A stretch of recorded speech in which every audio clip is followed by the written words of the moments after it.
Mic check. Test, test, test. Testing string, testing string. Mic test. Check, check, check. Check one, check one, check one. Red leather, yellow leather. Mic check. Test, test, test, test. Testing 1, 2, 3. He's shaking his head no. Test, test, test, test. So I can't hear myself. I killed the sound a few minutes ago. Okay. Yeah, we got a lag. Now I hear you. Okay. Yeah. Yeah, I killed it a few minutes ago. I'm killing it again now.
to John Needham Stadium here in beautiful Pottsville, Arkansas for tonight's 4-4A contest between your Dardanelle Sand Lizards and the Pottsville Apaches. Hello and good evening again, everyone, from the Olathe Realty broadcast position high atop John Needham Stadium in Pottsville. My name is Drew Brent alongside Taylor Kendrick. On-field producing for us this evening is Matthew Hodges. And tonight, a pivotal conference matchup between the Pottsville Apaches and your Dardanelle Sand Lizards. Of course, tonight, a big game for both squads, coming in at 1-4.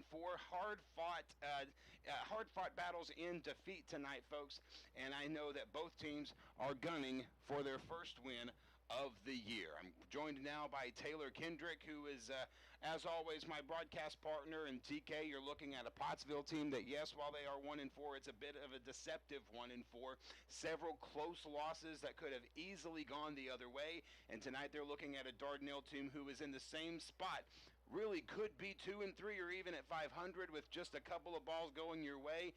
Two hungry teams here tonight. Yeah, they really are. And they coached by head coach Brian Rush.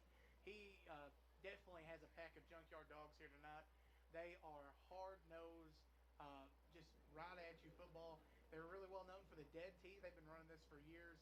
And it's really, they don't have a specific athlete that they like to get the ball in the hands to.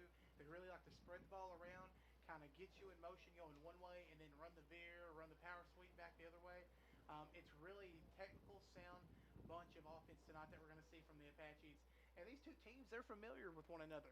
Battle of the bypass, battle of the big river, whatever you want to call it. 4-4A matchup, man. This is prime time.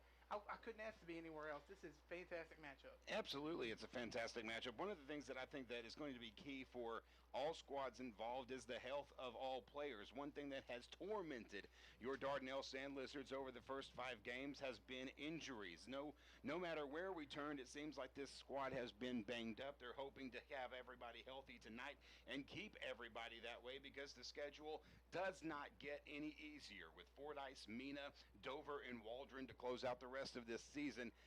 It's murderer's row here this evening, guys. Yeah, it really is, especially seeing how well Fordyce has performed in the 4A this year. Although they're not in our conference, they have been pretty dominant in their classification. And then Mena, they are really vying for that first, second seed here in the 4-4A conference. So actually getting the Mena Bearcats at home, I do believe, will be a nice change of pace.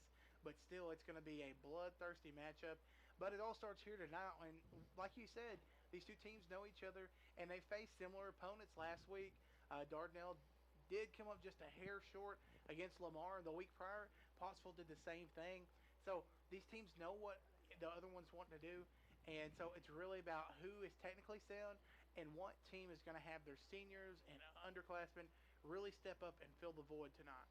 Well, as we have mentioned, folks, it's one of those games that 1-4 is deceptive for both squads, and you have to know and you have to think that this could be a game or a season-changing game tonight here, TK. One thing that needs to be addressed is that mathematically neither one of these squads is eliminated from the playoffs despite a start of 1-4. You can make up a lot of ground here just by winning tonight. And by the way, I do want to address something very quickly. You may hear a hum behind us this evening. That is because the air conditioner is blowing right on me, so we will address that shortly. But so just want to make sure that you know that. But this really is a season-changing game tonight. Yeah, it really is. And thankfully, with the AAA classification a couple years ago, they now have the top 4 seeds, and each conference gets at least a playoff berth. So really, so far in the year, Dardanelle still has enough momentum that they could pull that 4th seed and go pull upset City in the first round of the playoffs. But like we said, it all starts right here at John Needham Stadium on their beautiful turf. I think this is the first year they've had turf, if I'm not mistaken, here at Pottsville. So I couldn't ask for a better spot to have your second win on the season. Tonight's broadcast being brought to you in part by Olathe Realty. Olathe Realty is the place for real estate here in the River Valley. If you're looking to buy or sell your home, give them a call today. It's 479-968-5668, or you can cruise on over to russellvilleliving.com. They, of course, bringing you the Olathe Realty broadcast position and proud to support Dardanelle Athletics each and every single week. We have got more of the pregame show coming your way in just a few minutes. We are going to take a 2-minute break, and when we come back, keys to victory for tonight for your Dardanelle Sand Lizards. You are listening to Regional Radio KARV, that's AM 610 and 93.1 FM, and watching along the Dardanelle Sand Lizard Broadcasting Network. We're back in 2 minutes.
We welcome you back into John Needham Stadium here at Pottsville.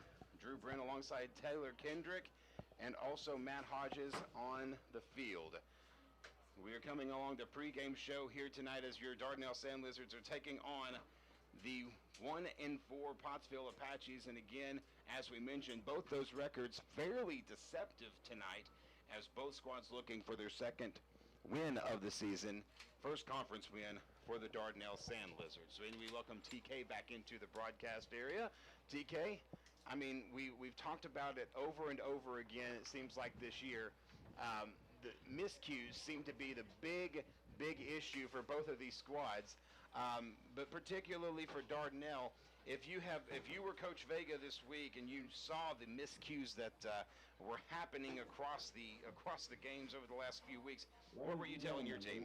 You know, I think, Drew, it really all goes back to one of my favorite children's movies, The Jungle Book. Yeah. They just talk about the bare necessities, and that's really what Dardanelle needs to focus on tonight. Find what your team does well. We've had a really good job. We can hit the seam. We can spread the ball out pretty well and run like the whips and motions. So I really think we need to focus on that. And then from there, we can build off a successful game plan and take care of it from there. You know, one of those things that I have harped on has been turnovers, and tonight Dardanelle really has to have turnovers. Both of these squads had problems against Lamar with turnovers late in the game. You've got to control the football. Yeah, it really does. Controlling the football, whoever wins the turnover battle tonight will win this game, and that's just how vital this 4A matchup is. Two teams this evenly matched.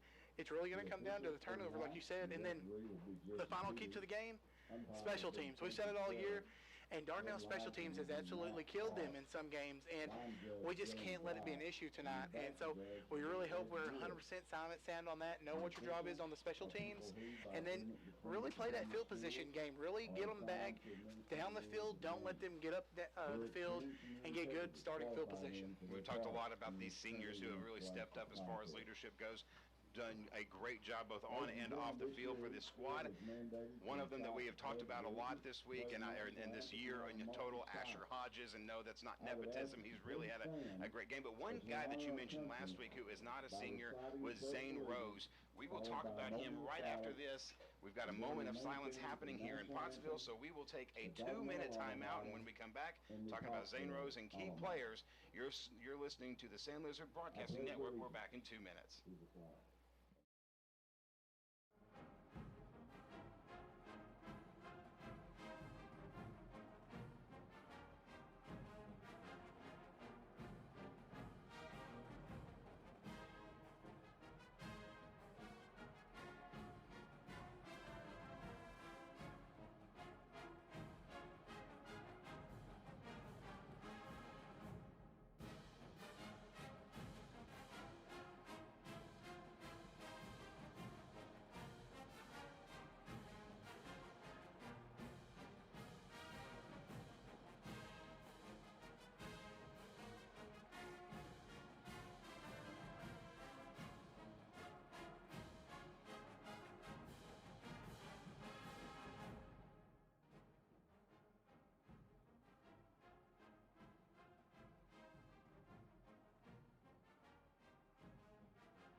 Welcome you back into John Needham Stadium here at the Alathus Realty broadcast position for your Dardanelle Sand Lizards taking on the Pottsville Apaches. We've just finished up the Star-Spangled Banner, and we are just a few minutes away from kickoff here in Pottsville. Alongside Taylor Kendrick, my name is Drew Brent.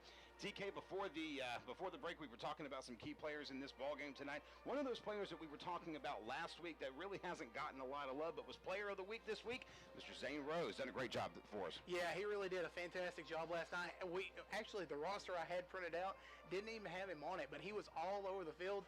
We just had to keep insisting who is number 10 for the Sand Lizards, and come to find out it was Zane Rose, and he had a heck of a game last night. He definitely showed out, and he did a fantastic job. So as we were talking about this throughout the entire broadcast, the Sand Lizards and the Pottsville Apaches meeting up in a very pivotal 1-4 contest, both in the 4-4A.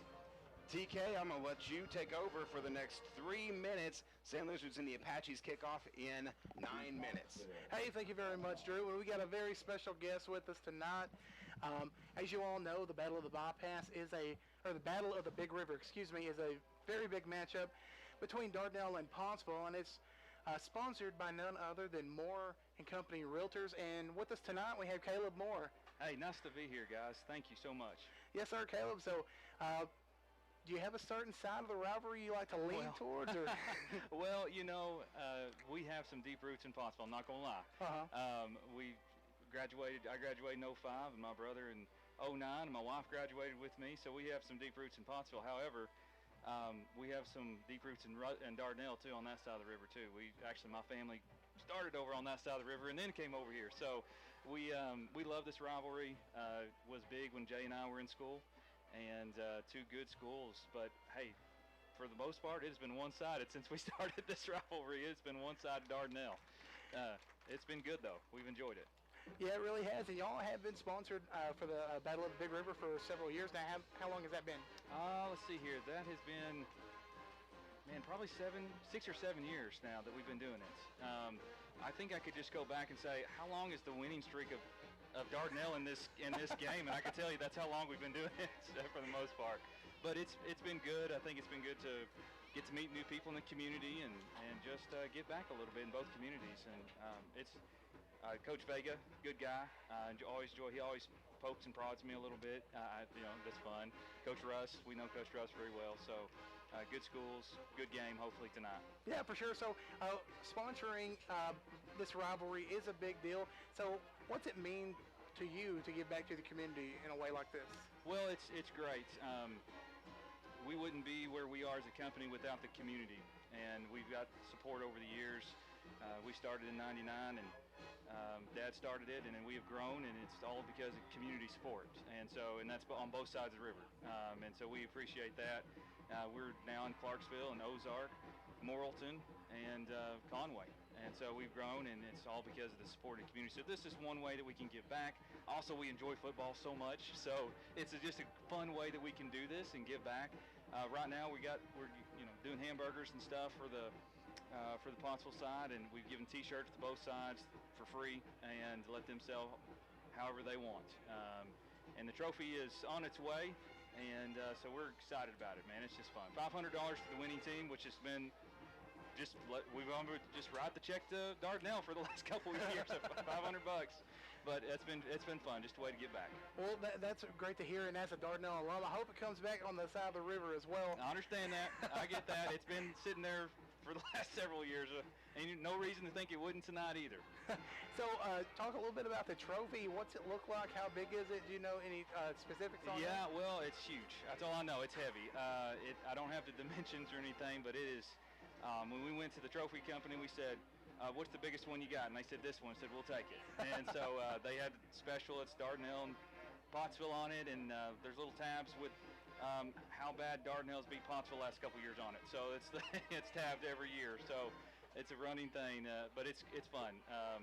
We enjoy handing it to the kids. The kids love it. You know, the funnest thing is to hand the trophy to the kids afterwards, because it doesn't matter what the score is. As long as they win and they hold that trophy up and they're excited about it, man, that makes us happy. That's fantastic. So looking into the rest of 2021 and into 2022, what can we expect from Moore & Company? Well, we're working our tails off. I can tell you that. It's been a fast market, good market, but not everything lasts forever as far as the market's concerned. I think it's going to slow off a little bit, but we're going to keep the pace up. So we're excited about it. We're happy things are going good, and we've had our best year so far. So we're hoping it's going to finish off strong. Man, well, that's good news to hear. And you said that y'all were manning the concession stand tonight? They asked us to do the hamburgers and hot dogs and cook that, so that's what we're doing over there right now. And it's hot tonight. So being over the grill and it be 90 degrees out, it's kind of hot. So, but it's great. We love doing it. Fantastic. So before I let you get off here, what's some ways we can get in touch with you? How can people get in touch with you and talk to? Yeah, absolutely. So out of Russellville office, 479-968-3300 as always. But more than anything, we'd love for you to just stop by and see us and just talk football or talk real estate or whatever is on your heart. But we'll have a new website up probably, I'm hoping, next week. So that'll be something for everybody to go and look at as well. So you can Google us and find Moore & Company. We're excited about it. Man, so one last question I did forget. This pandemic has been such a struggle for companies locally and just nationally and globally. So how have y'all made it through this? Has it been trying? What has the community support been like for you? It's been amazing. We have to adjust just like everybody else. And I think the companies that can adjust the most are the ones that are being successful. And so we've had to adjust to do things more virtually just like everybody. But and we've got a flood of out-of-state buyers that has been abnormal for this area. And so we've had to adjust to different cultures. I mean, like California and Texas and New Mexico and, Minnesota. So these are different people, and we have to adjust to that, and we've had, I think the best thing that we do as a company is we train our agents extremely well. And we don't want anybody just having a Moore & Company shirt going out there and saying, hey, buy something for me, and not know what they're doing. So we train extremely well. We make sure our agents stay in contact with us, and it's been good. It's been hard, but it's been good. We've been successful at it. Fantastic. Well, Caleb, did I miss anything? No, man. Thank you for having me. I really appreciate it. We've been trying to get over here and talk to you guys, and I'm glad we did. Y'all are great. The school's great, and we hope the game tonight is great. Yes, sir. Thank you so much. Thank you, guys. I really appreciate it, Caleb. We are a little over 3 minutes left to play here before kickoff. We're going to take a 2-minute break, and when we come back, we will have Drew Brent back on the call. Head coach is Phil Bacon for the Pottsville.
Welcoming you back to the Alathus Realty broadcast position here in beautiful Pottsville, Arkansas, as the Alathus Realty broadcast position is brought to you by Alathus Realty. The 2021 edition. If you're in the market to buy or sell your home, give us a call today. It's 479-968-5668, or cruise on over to russellvilleliving.com. One of the fine agents there is always ready, willing, and able to serve you. So give them a call today, 479-968-5668, or cruise on over to russellvilleliving.com. The Pottsville Apaches are making their way to the field, and TK, your final thoughts on tonight's broadcast.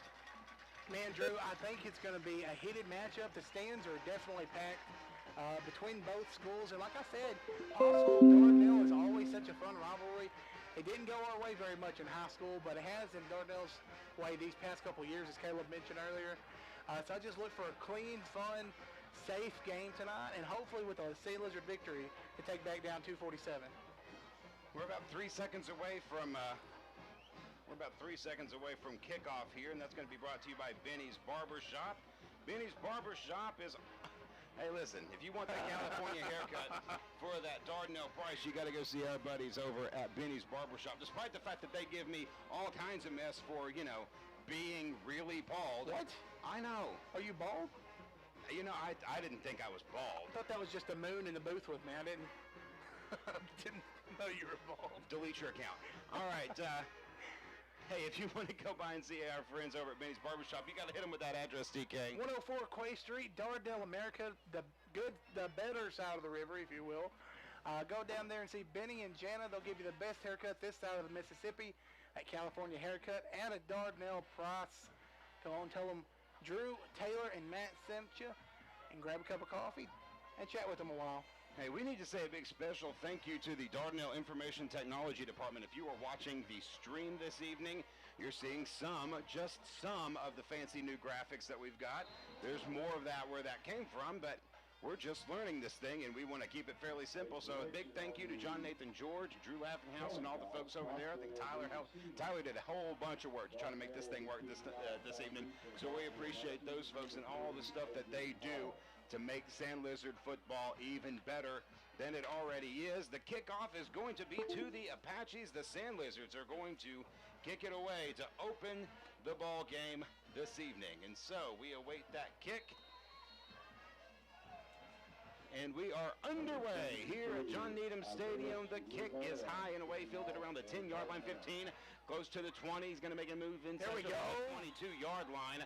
That was a great job that time on the special teams, and it will set up Pottsville to begin the ball game at around, we'll call that, the just inside the 20-yard line. I think they're going to spot him around or just past the 30-yard line. We'll wait and see where that spot goes tonight. I want to remind you tonight's broadcast being brought to you in part by Mayor Jimmy Witt. Dardanelle Mayor Jimmy Witt, so proud of the Dardanelle Sand Lizards, proud to support Dardanelle Athletics. Glad to have you here this evening. Quarterback is under center for Pottsville. He's going to give to the big running back. He's going to push his way up to about a yard, maybe two, on the carry before he is finally brought down. Just underway here in Pottsville, the Sand Lizards and the Apaches all square at 0 apiece. A big 4-4A matchup. 2 1-4 teams who are deceptively 1-4. It's going to be a second down after that Fleet Tire first down. Pottsville tried to get Dardanelle to jump that time, but a good job by the Sand Lizards as they did not fall for it. I can't see the number of that quarterback there. I believe it's Cooper Duval.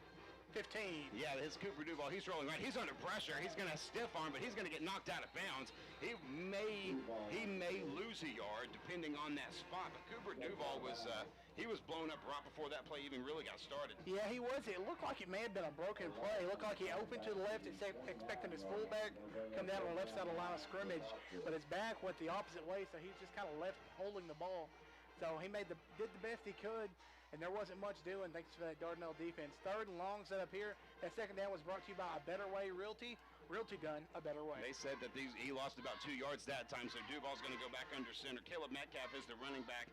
They got offset running backs and another wing set pitch in the backfield. He's under pressure, and he's going to break loose, but he's still going to get down to about the 38-yard line. That may be good enough for first down for Caleb Metcalf.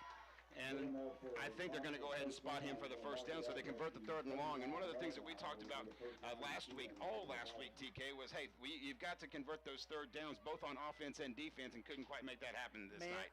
Man, they couldn't get off the field that time. You finally have them there in 3rd and long, and they attack in the middle, and then they hit that halfback toss outside, use their speed to get to the edge. Man, disheartening starting off right now. So it's going to bring up a Fleet Tire first down for the Apaches. One man near side, one man out to the far side. The give is to Metcalf. He's met at the line of scrimmage. I believe Asher Hodges smash on that one that time, and a great job by that defensive line to basically shut them all down that time. Yeah, it looks like Smash and Jacob Freeman both got in on the action. A little double dip there by the big dogs down low. Man, I love that 2nd and long. This is going to be brought to you by A Better Way Realty. So second down, Pottsville's running that wing set. We saw that a lot last week as well. There's one man to the near side, one man out far side, 2 running backs offset, one man in motion. The pitches to the running back. He's across the 35, makes a move. He's up to around the 41-yard line before he's brought down. A couple of big Dardanelle Sand Lizards on the move that time, and that's going to bring up 3rd down and 8 after only about a yard gain by the running back Metcalf, and a great job by the Sand Lizards. Man, the last time I saw a big boy run like that, I was going in New China. They were hustling down that line. Smash and Jacob Freeman. Heck of a job by these D-lines starting off early tonight. Another 3rd and long here. Let's see if the Sand Lizards can get off the field. So here we go on 3rd down. 3rd down. 2 running backs, one man is going to go in motion. Cooper Duval's going to keep it himself. He's across midfield, got plenty of first down yardage. Nice job that time by the quarterback, Cooper Duval. And that is going to bring up another first down for the Sand Lizards. Man, this offense is just so hard to defend, and it's not the first time we've seen it this year, but there's so many different options that really makes, if a team doesn't have a certain big-time athlete, it makes so many different weapons, and it's so tough to defend for a defense. And we saw it right there. The quarterback kept it on a keeper on the outside. Now, let's watch them attack down the middle. They're really trying to implement their running game. Duval is the quarterback again. The give is to Metcalf. Metcalf gets hit at the line and brought down again. They're really trying to establish that run game with 9-11 here to play in the opening quarter. Still scoreless if you're just joining us. And the Dardanelle defense has done a great job thus far in shutting them down on first and second down. Problem is they're converting on third. Yeah, they really, so far it's been Jacob Freeman and Smasher has done a fantastic job. Pottsville's really attacking that middle, trying to enforce the run game. But when that's not working, they just run around the edges to pick up third and long twice now. So we really got to hold tight here and see if we can force them to punt or kick. So second down. That first down brought to you by Fleet Tire. A little misdirection that time. We got a flag on the play. I'll call false start. I like that. That second down was brought to you by A Better Way Realty. And that was definitely done a better way for the Dardanelle Sand Lizards that time, as the two running backs had a little bit of a miscommunication problem. Quarterback Cooper Duval talking to Coach Russ down there on the sidelines, going to bring up second down and long. Second down and long, you got to watch it here. They've had success attacking the outside edges.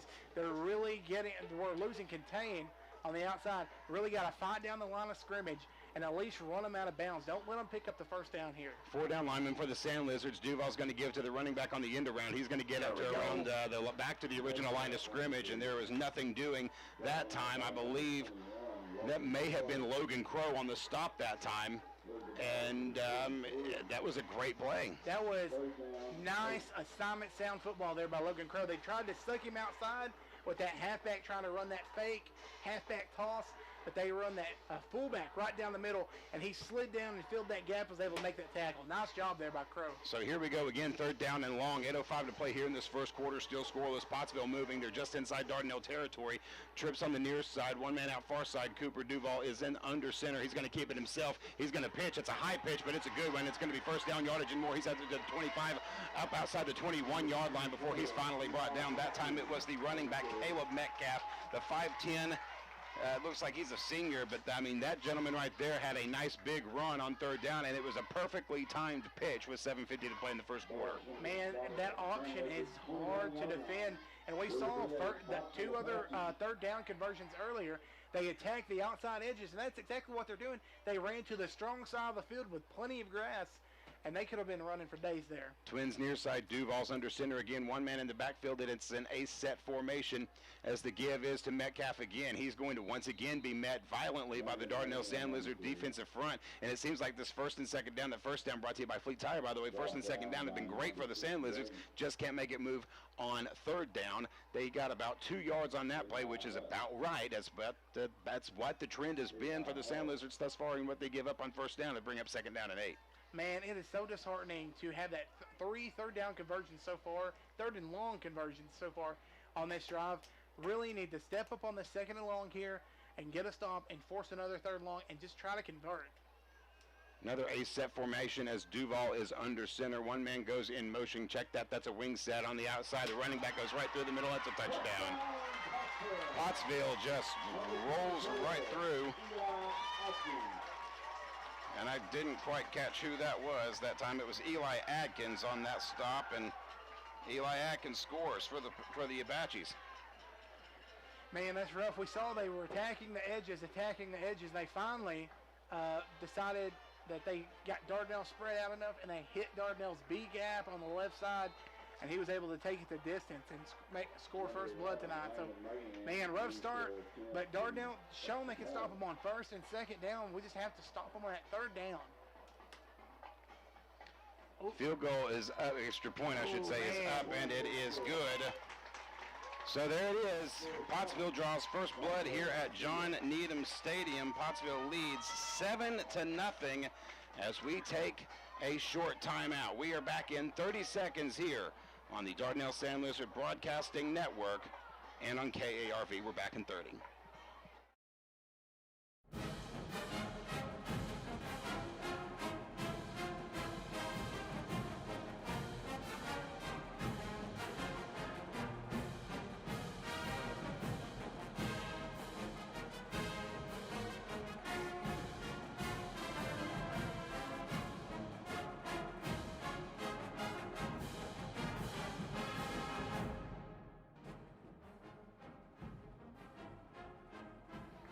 back here on Regional Radio KARV and the Dardanelle Sand Lizard Broadcasting Network, coming to you from the beautiful Alathus Realty broadcast position up here at John Needham Stadium alongside Taylor Kendrick. My name is Drew Brent. If you're in the market to buy or sell your home, give us a call today. It's 479-968-5668. Cruise on over to RussellvilleLiving.com. 7:02 to play here in this opening quarter. Pottsville Apaches lead 7-0 after a 30-yard Eli Atkins touchdown run. The Sand Lizards will have the ball after this kickoff, brought to you by Benny's Barbershop. We'll tell you more about them here in just a second. The ball is fielded at the 10-yard line. Return man out to around the 20 to 25, up close to the given the 29-yard line before he is finally brought down. That was Seth Harper, the Nature Boy. Nature Boy. Making his first appearance of the evening on our call.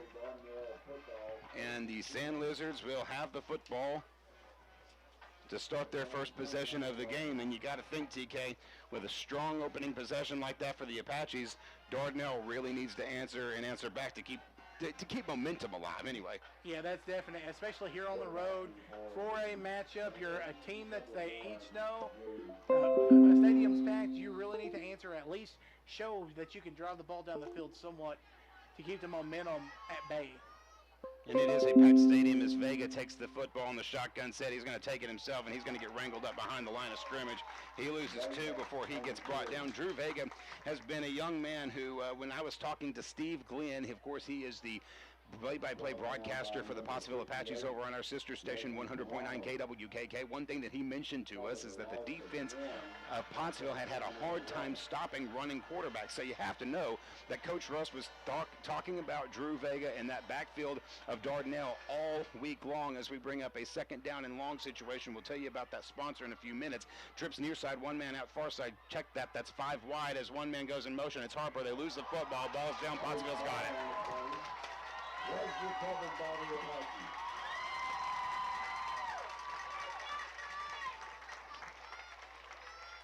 Man, that's rough footing. It looks like it was a good snap to Vega. He just kind of bobbled it, and as Harper came to get the handoff, they just mistimed the snap, and ball hit the ground. Pottsville was able to recover. Man, that is a rough start here for the Sand Lizards. Not only let Pottsville drive down the field, but then to turn the ball over deep in your own territory. Man, that one's got to hurt. Defense needs to step up big time. Look for Dakota Wilfong to make a play right now. Well, I mean, and you said it right there. Defense needs to step up big time. Duval is under center for the Apaches. You're going to have twins offset near side, one man out far in the boundary. The give is to the running back Metcalf. He gets around the line of scrimmage, and he is met violently again by 4 Dardanelle Sand Lizards. A great job by that squad this time. They're flying to the football, TK. They just got to stop them on third. Yeah, they really are, and I know Coach Hardaway is definitely proud of his defensive line tonight. Smasher Hodges, Levi Hull, and Jacob Freeman, they've all had multiple tackles already in just these first 2 short drives here for Pottsville. And that time it was Levi Hull making the stop for the Sand Lizards. He got up, kind of pumped his stomach. He was feeling it. We need him to fill the second and long, brought to you by Better Way Realty. One man out far side as Duval goes under center for the Apaches. The give is to the running back up the middle. He gets about 3-4 yards, probably good enough for first down yardage depending on the spot. Right there in that seam again, TK. 5:30 to play here in the first quarter. Pottsville leading 7-0 and on the move again deep in Dardanelle's territory. Yeah, it looks like they attacked that B gap on the left side once again. They found the matchup they like a lot over there. I'm trying to see who it is playing that side for the Pottsville Apaches, but you can definitely see there's a sizable advantage for the Apaches. Number 52, I'll see if I can see his credentials. It's 5:14 to play here. It's first down. Cooper Duval is your quarterback. The give is to the running back again. He's up the seam. He's going to hit that B gap again. He's going to fly in, touchdown. Landon Mahan that time. Number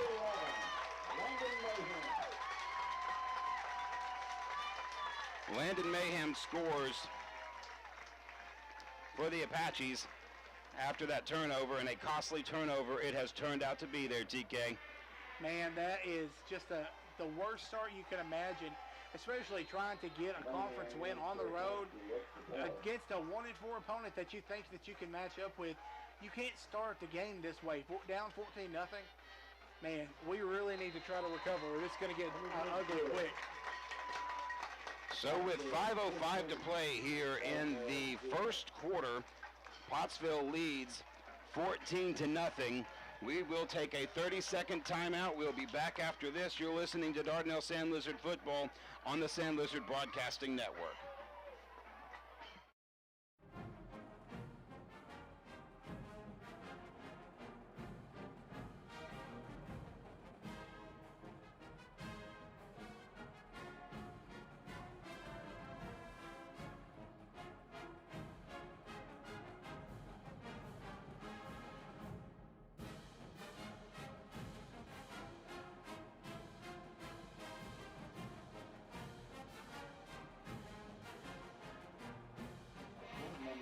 Welcome back to the Dardanelle Sand Lizard Broadcasting Network. I am Drew Brent alongside Taylor Kendrick.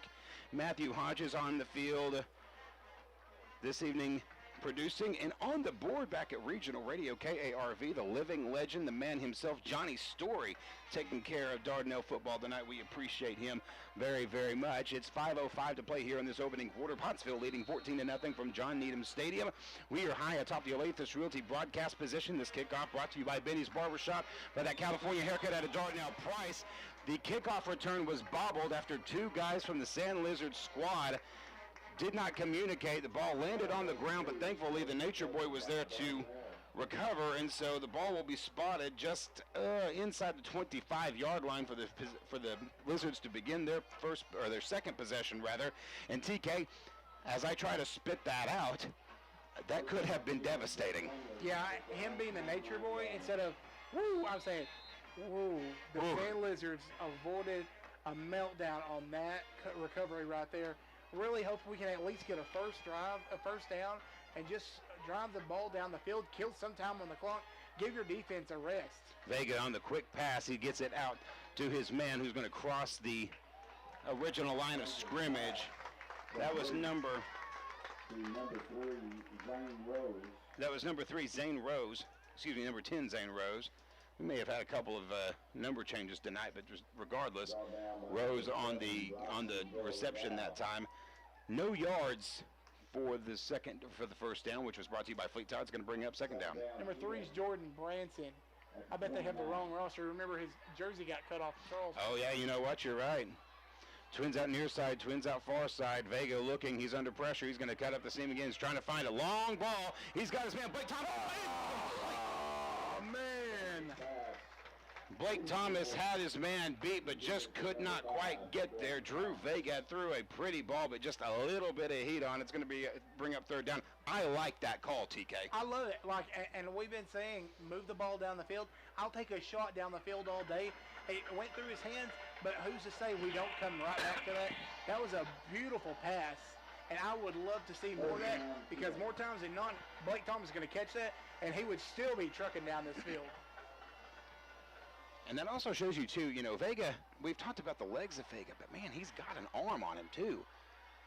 So Vega's in the shotgun set for third down. The pitch is to Thomas. Thomas is in the backfield. Check that. That's Wilfong. Wilfong's going to break a couple of tackles, get up to about the 39-yard line. It's going to be close to first down yardage. They spotted him back about a yard, so maybe 4th and 2. And decision time already in the first quarter, 4:03 to play. Man, Wilfong made the most of what he could that time. It was that shovel pass that Dardanelle likes to turn to, and thankfully Wilfong had enough wiggle in him. He could at least jet up the field and make this a somewhat manageable, if you will, 4th down. So let's see if they're just going no play here, or if they're actually going to snap it and try to pick up the first down. Part of the Sand Lizard 90, 14-0. Pottsville leading here in the first quarter. Vega's going to go for it. He's up the seam. He's got the first down. There we go. Drew Vega connects as he gets up to about the 44-yard line. That's big-time play that time by Drew Vega. And a great job by the big hog mollies up front to open up that hole. Yeah, they really did. It looks like Carson Ford, left tackle here, and trying to see who that other number is. I'm getting old. I can't see as well anymore, Drew. I get you on that. Braden Moore, I believe, is left guard here for the Sand Lizards. So Vega just followed right up behind them, and that was a beautiful lane. So it's going to bring up first down, brought to you by Fleet Tire, twins near side. One man out in the backfield. There's Vega.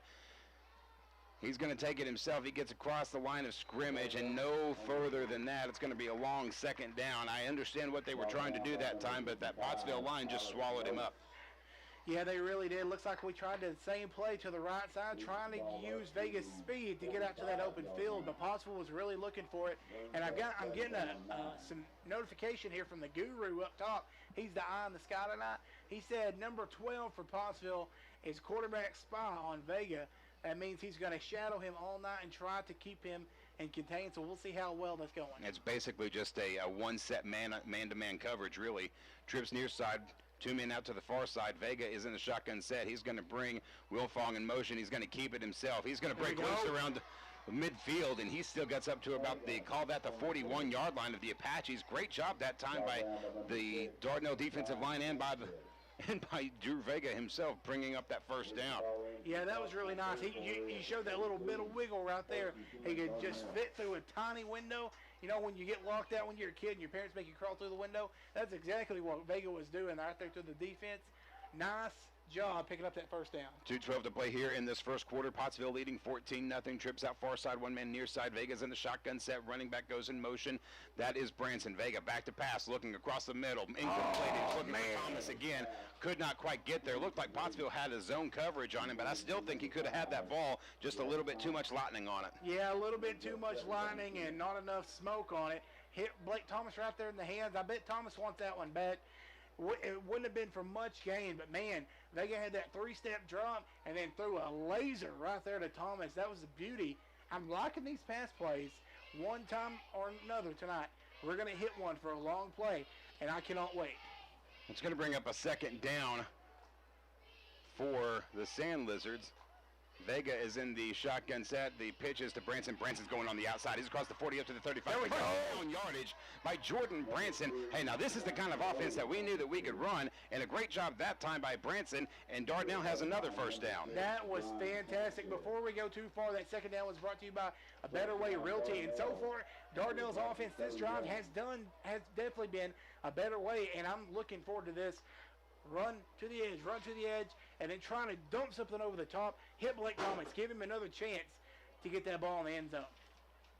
So first down brought to you by Fleet Tire. Vega's in the shotgun set again. Offset running back, one man outside, one man near side. Branson is in motion. They're going to run that option play again. Vega's going to pitch to Branson. Branson's going to cut across. He's not going to get back up to the 30-yard line. They had that play blown up, and I think Hodges is right, DK. I think they've got a spy on him. That's number 12. He's been looking at him all night, and what that spy does, if you're not familiar, it's basically man-to-man coverage with that linebacker who's got an eye on the sky on that quarterback no matter where he goes, and that helps to prevent a dual-threat quarterback from really breaking away, and that's exactly what happened that time. Yeah, that's exactly it. You see Vega, he's really known for kind of getting back in the pocket and then finding a gap and shooting upfield and picking up a good chunk of yards. Well, number 12 for Pottsville, he's really, like you said, just assigned, keep him in that pocket, keep him contained, and make him throw the ball. And so far, Vegas had some nice throws. We just have to capitalize on those. About a minute left to play here in this first quarter. 14-0. Pottsville leads. Vegas in the shotgun set on second down. Branson's got the football. He made a good move to escape the big loss, but he still couldn't quite get back to the original line of scrimmage. That was a nice little ankle-breaking move by the young Sand Lizard, but could not quite get back to the edge. It's going to bring up third down. It's going to bring up third down and long with 13. Man, that was a nice play there by Branson to even not take a loss on that play. That Pottsville defensive end looked like Smokey Bear trying to take a picnic basket. He was in the backfield so quick, he said, "Hey, boo-boo." But Branson was able to scoodle, and he went on. Man, third and long. Let's see what we can do here. Man, I don't know what outage has done to you. It's going to bring up third down and long. 22 seconds to play here in this opening quarter. Pottsville leads, but Dardanelle's marching, whistling. It looks like a timeout. I think, I'm not sure who called that timeout, but I think maybe it was Dardanelle.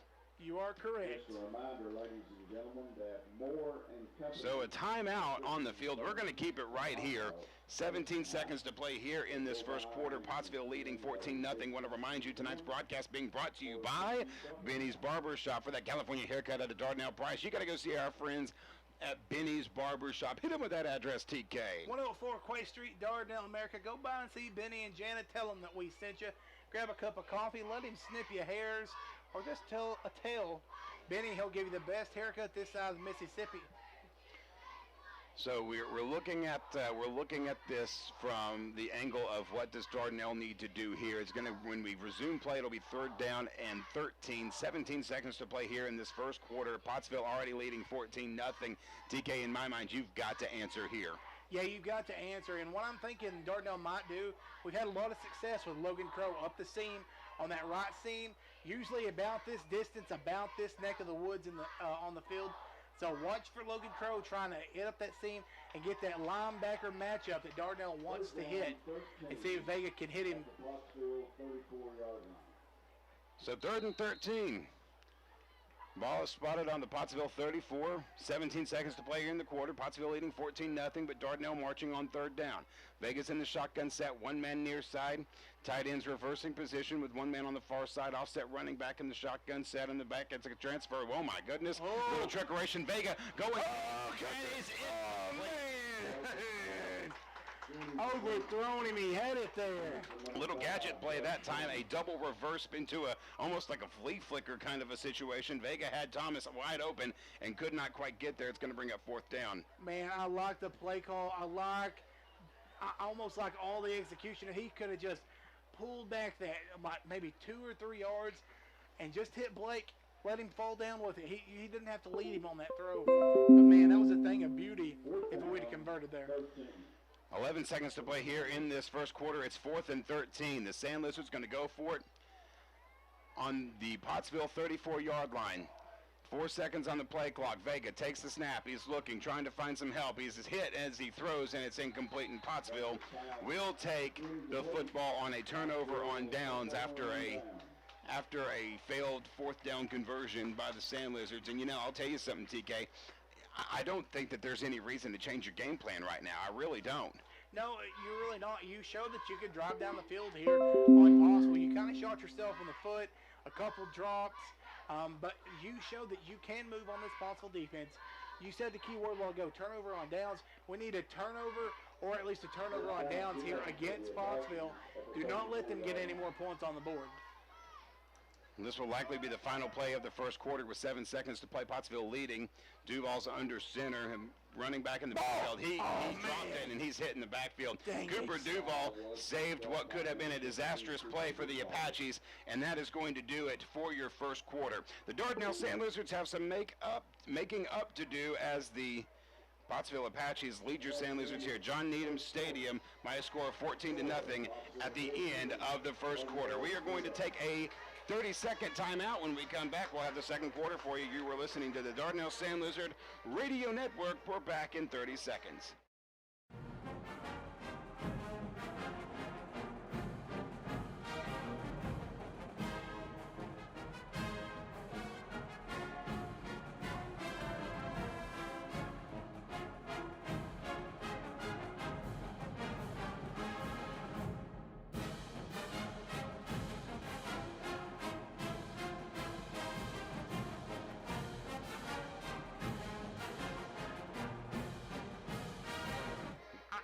Back here on the Sand Lizard Radio Network. Thanks for joining us. The Pottsville Apaches leading your Dardanelle Sand Lizards 14-0 as we resume play here at John Needham Stadium. It's the Alathus Realty broadcast position. If you're in the market to buy or sell your home, give us a call today, 479-968-5668. Cruise on over to RussellvilleLiving.com. TK? Man, we have a nice little setup here at Pottsville. I want to commend them for their press box. Too bad the guru, the professor himself, had to set his lab equipment up top for tonight. So if you see a second shining moon, it's just Matt Hodges' head. All right, then. I don't know if that was Hodges yelling at you or not, but I really like to believe that it was. As Pottsville will open up the second quarter or second down. Cooper Duval is going to give to the running back. Looks like Metcalf. He's going to get up to around the 40. He's across midfield, breaks through the secondary. He's in deep into Dardanelle territory. And he's brought down at the 37-yard line. That was number 22. That may have been Caleb Metcalf again. It was. 38-yard line. It will be a Pottsville Apache.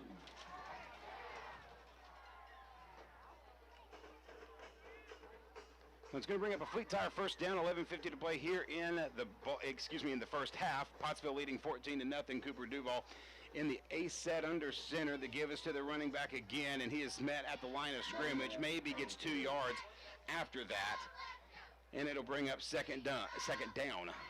I'm having a hard time tonight. Yeah, I smell pizza, and I can't get to the pizza. It's no big deal. I think both of us are struggling. I made a couple bad references already, but we'll line it out like we will here. We'll find a better way, and you need to find a better way. Realty brought to you by the second down. Brought to you by the second down. Nice save there, TK. A-set formation. Twins on the far side, running back in the backfield. Duval's under center. The give is to the running back. Check that. He faked it. He's going to the edge. Is Duval. He's going to get close to the first down line marker, and he does before he is knocked out of bounds with 11 minutes even to play. 14-0. Pottsville leading, and that's going to bring up another Fleet Tire first down. I'm going to tell you something. This Cooper Duval kid, he's a guy that he can really make some plays on his with his legs and in that passing game, and thus far he has been a true dual threat. Mirror images of each other, these two teams are. Yeah, for real. And if you remember a couple years back, Nick Fitzgerald from Mississippi State kind of has the same body type. He's not 6'5" like Fitzgerald was, but he does have some nice height on him, and he has a cannon for an arm, and he can run it. Oh, man, what a hit there. Stopped that time. It looked like Metcalf. Looked like Levi Hull hit him first there for the Sand Lizard defense. That was a nice hard hit there by that defensive line. Not to give up too much room there on first down. Initially by number 58, Levi Hull. So Levi Hull, Bring up second down. whose name we don't call a lot, but really deserves a lot of recognition with the big-time play. It's going to bring up second down and 7. That first down brought to you by Fleet Tire. 10.5 to play here in the first half. Quick-moving first half, I might add, with Pottsville leading 14-0. Cooper Duval is your quarterback for the Pottsville Apaches. Caleb Metcalf is the running back. One man is going in motion in a wing set. Dardanelle blows it up and blows it up quick. I don't know that he even got back to the original line of scrimmage, as the Dardanelle defense was just too much that time.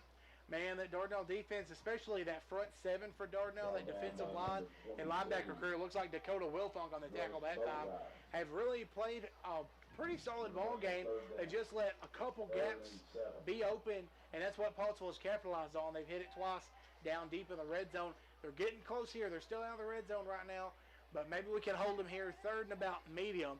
Really need to stop here by this defense. Twins near side, one man out far side, one man in the backfield, one tight end over on the far side. The running back going in motion. The give is to Metcalf.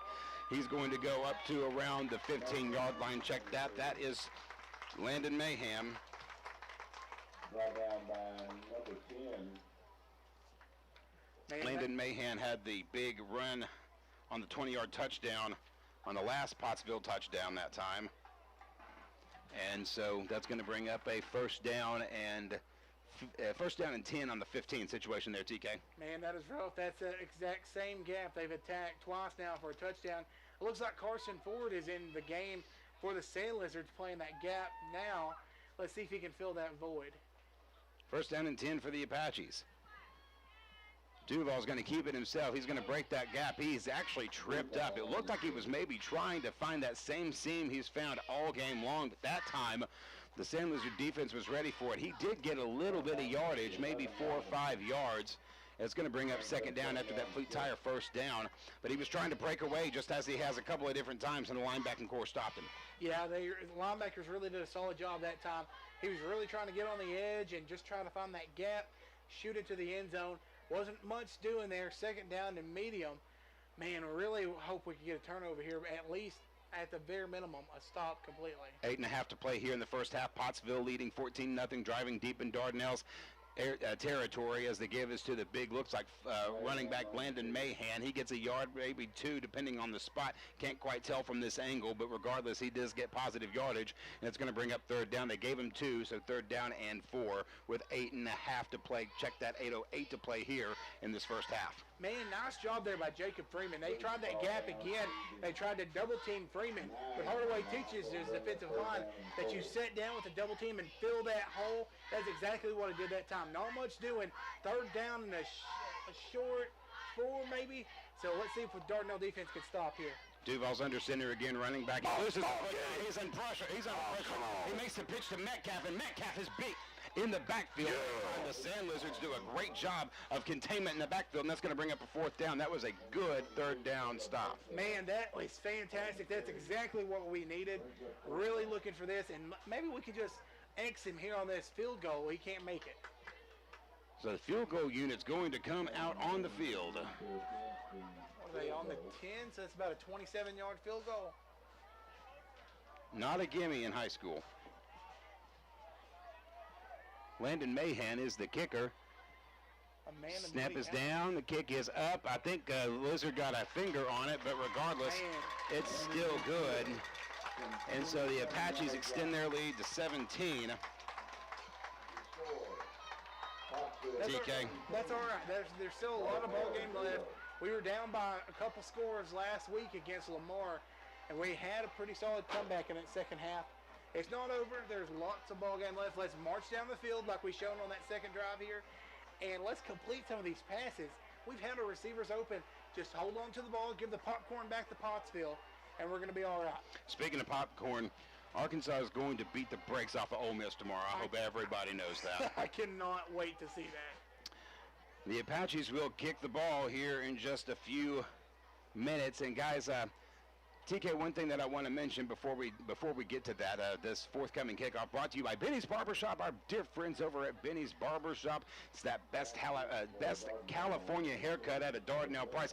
I have got to get it together tonight. That California haircut at a Dardanelle price, Benny's Barbershop, our friends Benny and Jana will give you the best haircut this side of the Mississippi. Hit them with that address, TK. 104 Quay Street, Dardanelle, America. Go down to True Grit Country. Go see our friends Benny and Jana. Grab a cup of coffee, let them snip some hairs. The best haircut this side of the Mississippi. Seth Harper is one of your return men for the Sand Lizards.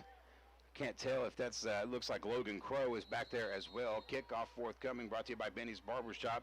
The kick is high, looks like a little bit short, and is going to take a Pottsville bounce, fielded at around the 28-yard line by Blake Thomas, and the Sand Lizards will start there. 17-0 your score, Pottsville leading, 7:03 to play here in this first half. You know, to be fair, our special teams have done fairly well tonight. That was one of the keys to the game. But, man, the miscues, what you mentioned, that was your key to the game, has just killed us. We had that fumble down deep in our territory and then just can't get off the field. These incomplete passes really have to bring it in, rein it in, and you can march on this Apache defense. Go down the field and do it and put some points on the board. That miscue, by the way, is the difference between a 3-score game and a 2-score game, and we're seeing it right now. Vega's in the shotgun set, one man to either side. Running back goes in motion. That's Branson. He's going to line up in the offset. Here's Vega. He's going to give it to Branson. Check that. That was on a reverse, and Dakota Wilfong was the ball carrier, but he's hit behind the line. He's going to bring up second down after that fleet tire first down, TK. Yeah, second down and long here. Looks like Dardanelle was trying to get Wilfong to the backside, trying to catch the Apaches over pursuing to Branson, but there wasn't much happening on that play. Apaches are a very sound defense. We've shown we can get behind them with our receivers. I really wish we'd go back to that. Maybe hit a big play there, and then we could set up the run. Clock rolling, 6.5 to play here in this first half. Pottsville leads 17-0. Vegas in a shotgun set, sends Branson in motion into a slot set. One man near side, one man far side now. Harper in motion. Check that. That's Wilfong. That's a complete pass by Vega. That's Titus Spencer that time with the completed pass. Little jump pass, Tebow-esque by Drew Vega that time. That's going to bring up third down and short. Man, I really, really, really like that play a lot. Man, normally we see it deep down in the red zone, but we haven't had a lot of success catching the ball tonight. So that was a nice, solid start. And to bring up a third down and one, I'm digging it. Let's run over there behind that left side of the line where he took him early on 4th and short. So now it's going to be third down and less than a yard, really, but not quite inches. As Vega's in the shotgun set, he's probably going left here. The give is actually to the running back. Branson's loose. He's across midfield. He gets up to around the 47-yard line before he's brought down. Plenty of room for first down yardage. And Jordan Branson, that is the young man making the play. Jordan Branson that time, TK. Man, Branson looked like he was Cinderella running back home before the pumpkin turned, or till the clock. Ain't that how the clock turned like a pumpkin? The carriage turned into a pumpkin. Hey, by the way, speaking of pumpkins. Oh, man, what are you going to say? Mr. Hooten and the band selling pumpkins out in front of the courthouse tomorrow. You better go get one of those. I'm going to go get 2 or 3 of them. 5:20 to play here in this first half. Go support the Dardanelle Scarlet Regiment, or your pumpkin may turn into a clock, according to TK's version of Cinderella. Excellent job. I mean, I'm thinking that reactor's having an effect on you, brother. 5:20 to play here in the first half. 17-0 Pottsville scores. Hey, by the way, we've got a first Rector report.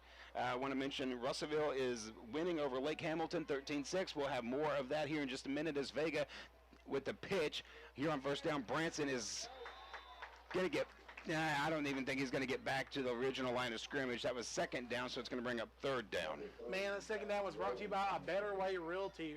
Realty done a better way. Wish we had a better way around that play on that time. Just rough. He tried to spin and get out of it, but that Pottsville pursuit really just wrapped him up. Wasn't much happening. I bet we try to see a pass here.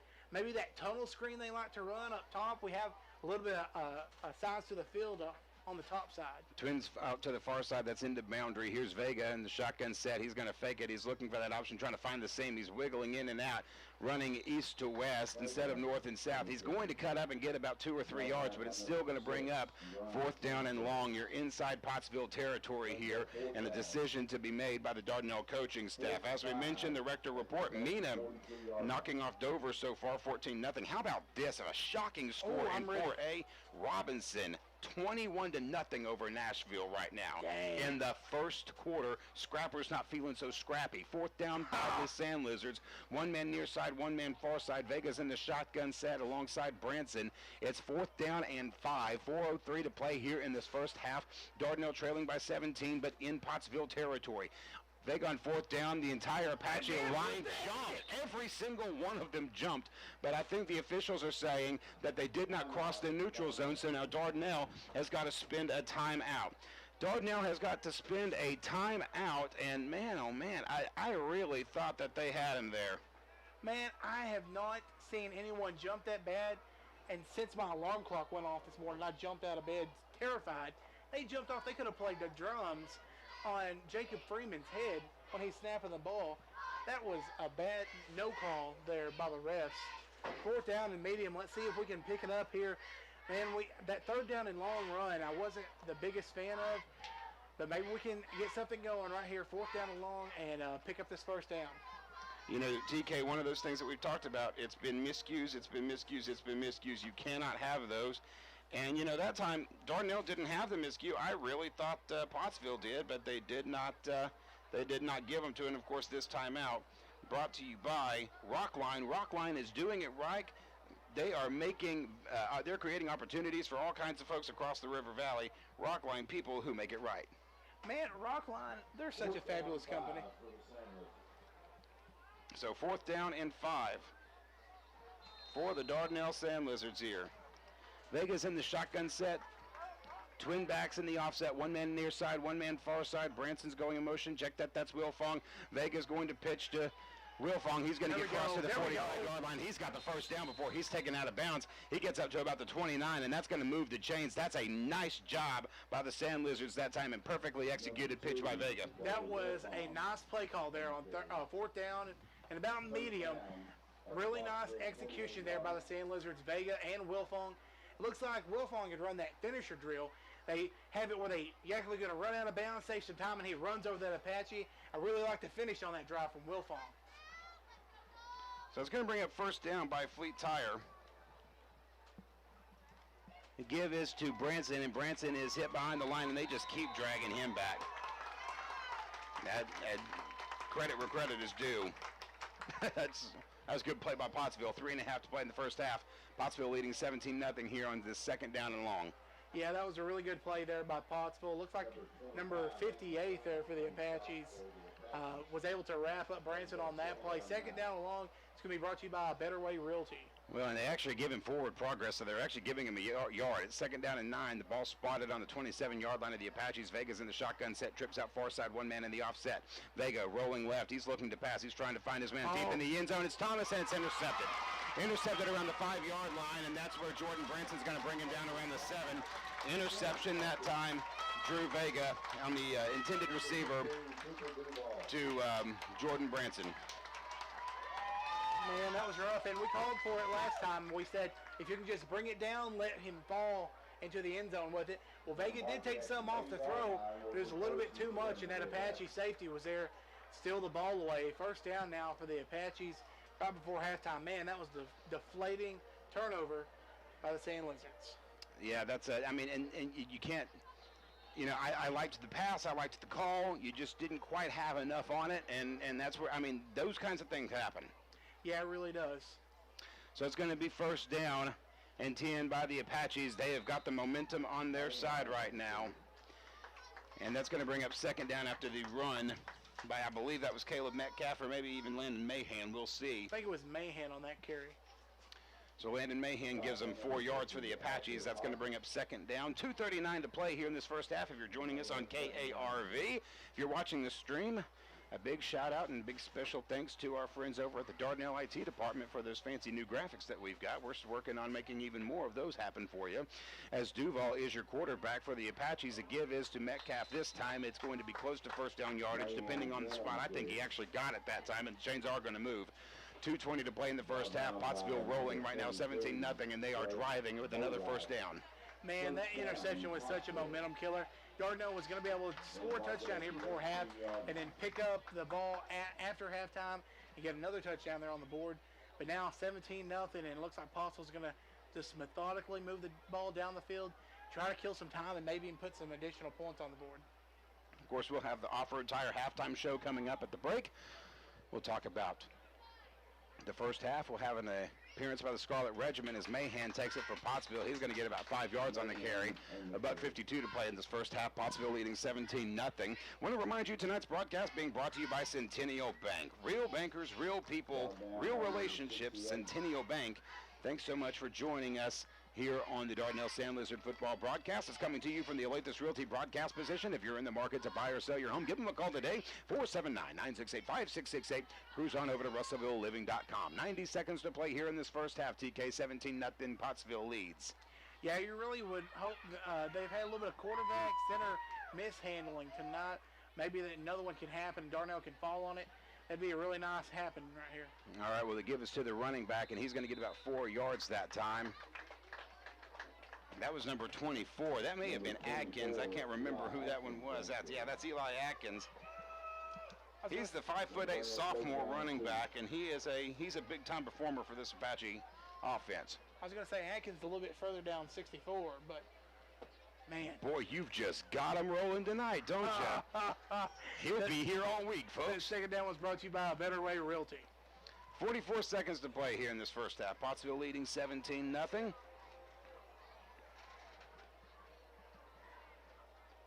Duval is under center, one man near side, one man far side. The give is to the running back. Check that. He's going to keep him himself. He is hit by Bo, and he's going to get right back down to the line of scrimmage. 25 seconds to play on the game clock. I don't think they actually have to run another play. The clock is stopped for some reason. Okay, they were just setting the ball, so the clock should resume, and it would bring up a first down for Pottsville.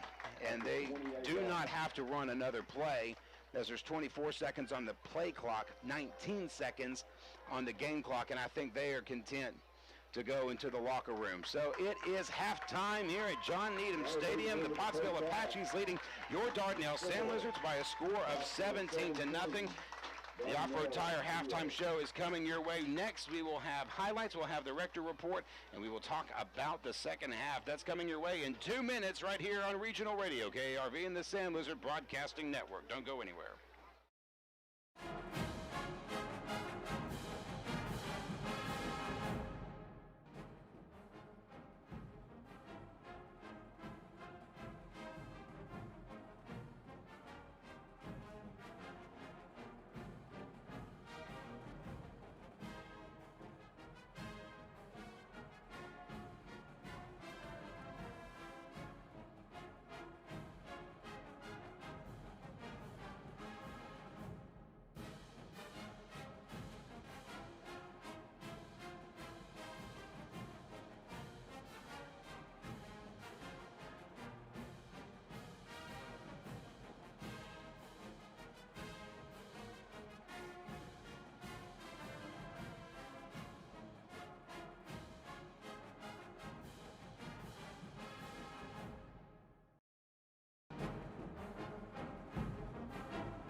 Back to you here on the Dardanelle Sand Lizard Broadcasting Network.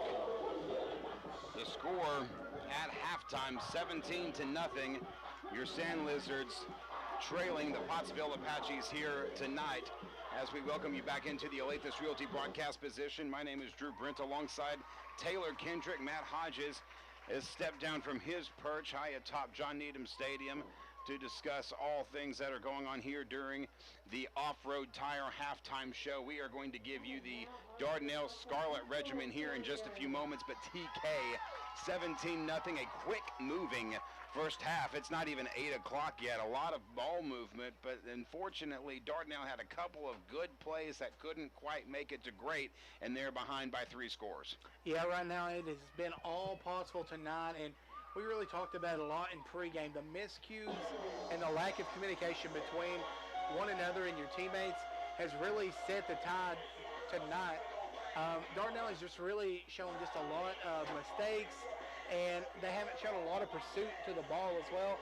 The defensive line and the front seven, that linebacker crew, Will Fong, Logan Crow, Boatwright, they've all played with their hairs on fire. But, man, it has just been a rough outing tonight. Dardanelle shot themselves in the foot early on with that fumble, and then we had that pick and several drop balls. Man, you can't beat a good team doing that, and you can't even beat a bad team doing that. And tonight, Dardanelle is not playing up to par. And you really hope right now Vega and the rest of the coaches are getting them set, saying there's still an entire second half to this ball game. Come on out, boys. And you've shown you can go down the field here on Pottsville. Come down and do it. Get some points on the board, because your defense, they've shown the ability to stop Pottsville. And they can come out here with a little bit of momentum provided from their offense, and they may make this a ball game here in the second half. TK, if you were talking about the third quarter as the Scarlet Regiment comes out on the field, we will cut to their broadcast here in just a few moments, or we'll cut to their performance in just a few moments. What do you got to do if you're Dardanelle? Man, you really got to start out quick here. We had a lot of success here early on with the passing, but it seemed that we were trying to run on 3rd and long on multiple different occasions. That would just set us up for failure for 4th down and then put us behind the chains. You really have to capitalize on the early downs. Maybe get a quick slant, try that tunnel screen that we like, and just really try to execute early and often on 1st down and 2nd down, and then just go down the field. It's the Off-Road Tire halftime show, and now we present to you the pride of Yell County, the Dardanelle High School Scarlet Regiment. We're back after this performance of the band. We've got more of the Off-Road Tire halftime show right after this. Here is the pride of Yell County.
That was the pride of Yale County, the Dardanelle High School Scarlet Regiment, doing a great job as always. We are at halftime as your Dardanelle Sand Lizards trail the Pottsville Apaches by a score of 17-0.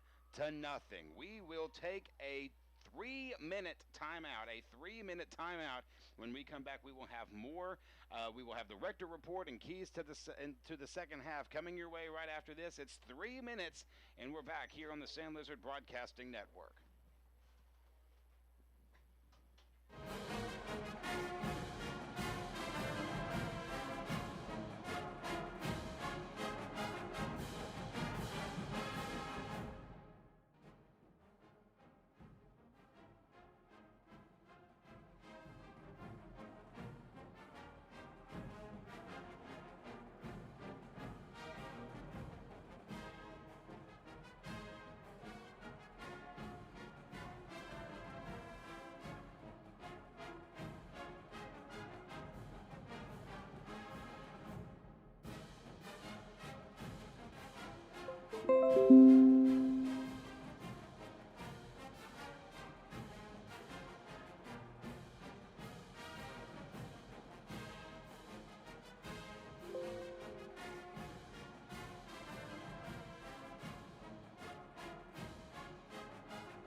welcome you back into the Alathus Realty broadcast position here high atop John Needham Stadium. It is halftime between your Dardanelle Sand Lizards and the Pottsville Apaches. Thus far, the Pottsville Apaches leading 17-0.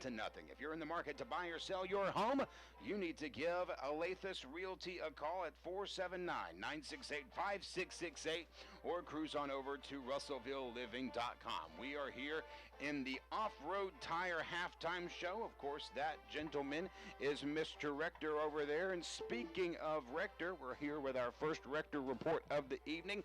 The Russellville Cyclones are tied up with Lake Hamilton late in the second, 20-20 in that Cyclone game over just a few miles down the road. Whitehall upsetting Pulaski Academy right now in the second quarter, 14-6. Farmington over Morrilton in a low-scoring baseball-style affair, 3-0 in the second. How about J.T. Robinson, 42-0 in the second quarter over Nashville. Boonville, 35-0 over Mayflower in the second. The Perryville Mustangs, 41-7 over the Two Rivers Gators. And the Mena Bearcats, we'll see them in a couple of weeks, over the Dover Pirates. It's 40-0 in the second quarter. Thanks to Charles Rector.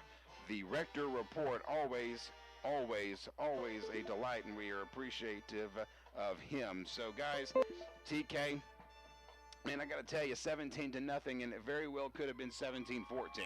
It really very well could have been. It's just a couple of breaks here and there for the Sand Lizards, a couple of passes that were just a little bit too high, a couple of misses by Blake Thomas. Again, it comes back to that one word I have said all season long. It's been miscues, and thus far, that's exactly what we've seen here tonight. That's been the story of the first half, definitely. Dardanelle has not had their best showing in the first half, but thankfully, 4 quarters, 2 more quarters left to play, and Pottsville on the season, they have not been a second half show. On the season so far, Pottsville would be 3-1 if they had kept their halftime leads, and right now they're 1-4. So it really shows that Pottsville has the potential to kind of lose momentum and lose that traction here in the second half, and that's exactly what Dardanelle needs to take advantage of. Coming out at halftime, you get the ball first. Let's march down the field, put some points on this board, and get this defense to show up and get a stop. Your scoring summary here in the Off-Road Tire Halftime Show, the first quarter at the 7:02 mark. Eli Atkins for the Apaches, 30-yard run. The extra point was good. That made it 7-0 at the 7:02 mark. Coach, the coaches had to try to make an adjustment, but you can't coach miscues, and unfortunately a fumble at the 6:14 mark gave the Pottsville Apaches the football back, and at 5:05, number 11, Landon Mahan scores on a 20-yard touchdown run. That extra point was good. That made it 14-0 in the first. However, I will say this, after scoring 14 points in the first quarter, Pottsville was only able to muster 3 points in the second quarter. Landon Mahan kicks a 27-yard field goal at the 7:03 mark in the second to make the score 17-0, and that is your scoring summary here in the Off-Road Tire Halftime Show. We've talked about it all season long. The defense has done a pretty good job. They really stiffened up in the second quarter. They've got to have a big-time second half to climb back into this one. They've got to score 3 times just to be tied up. Yeah, they really do, and I think Dardanelle really needs to lean on that senior class. We saw Titus Spencer make a nice catch up here along the left side of the field late in that second quarter.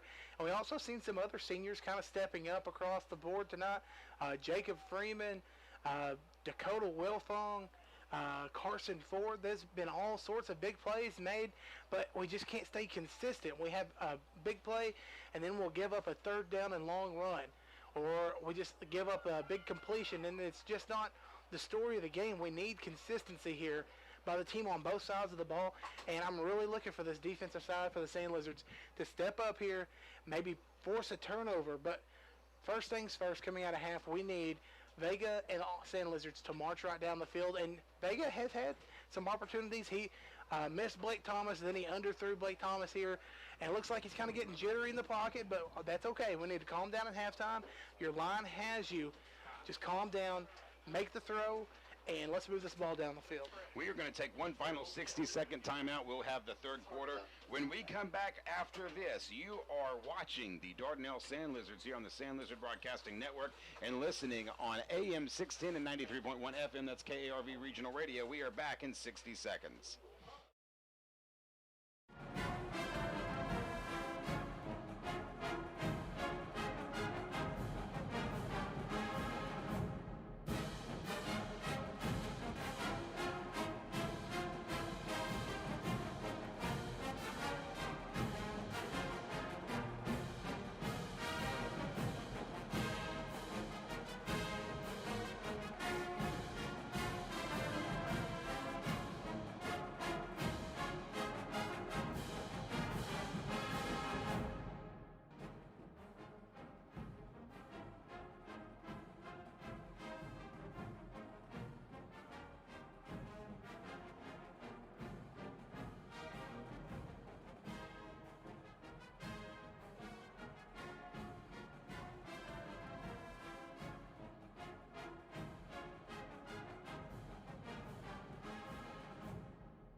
on Regional Radio KARV and, of course, on the Dardanelle Sand Lizard Broadcasting Network.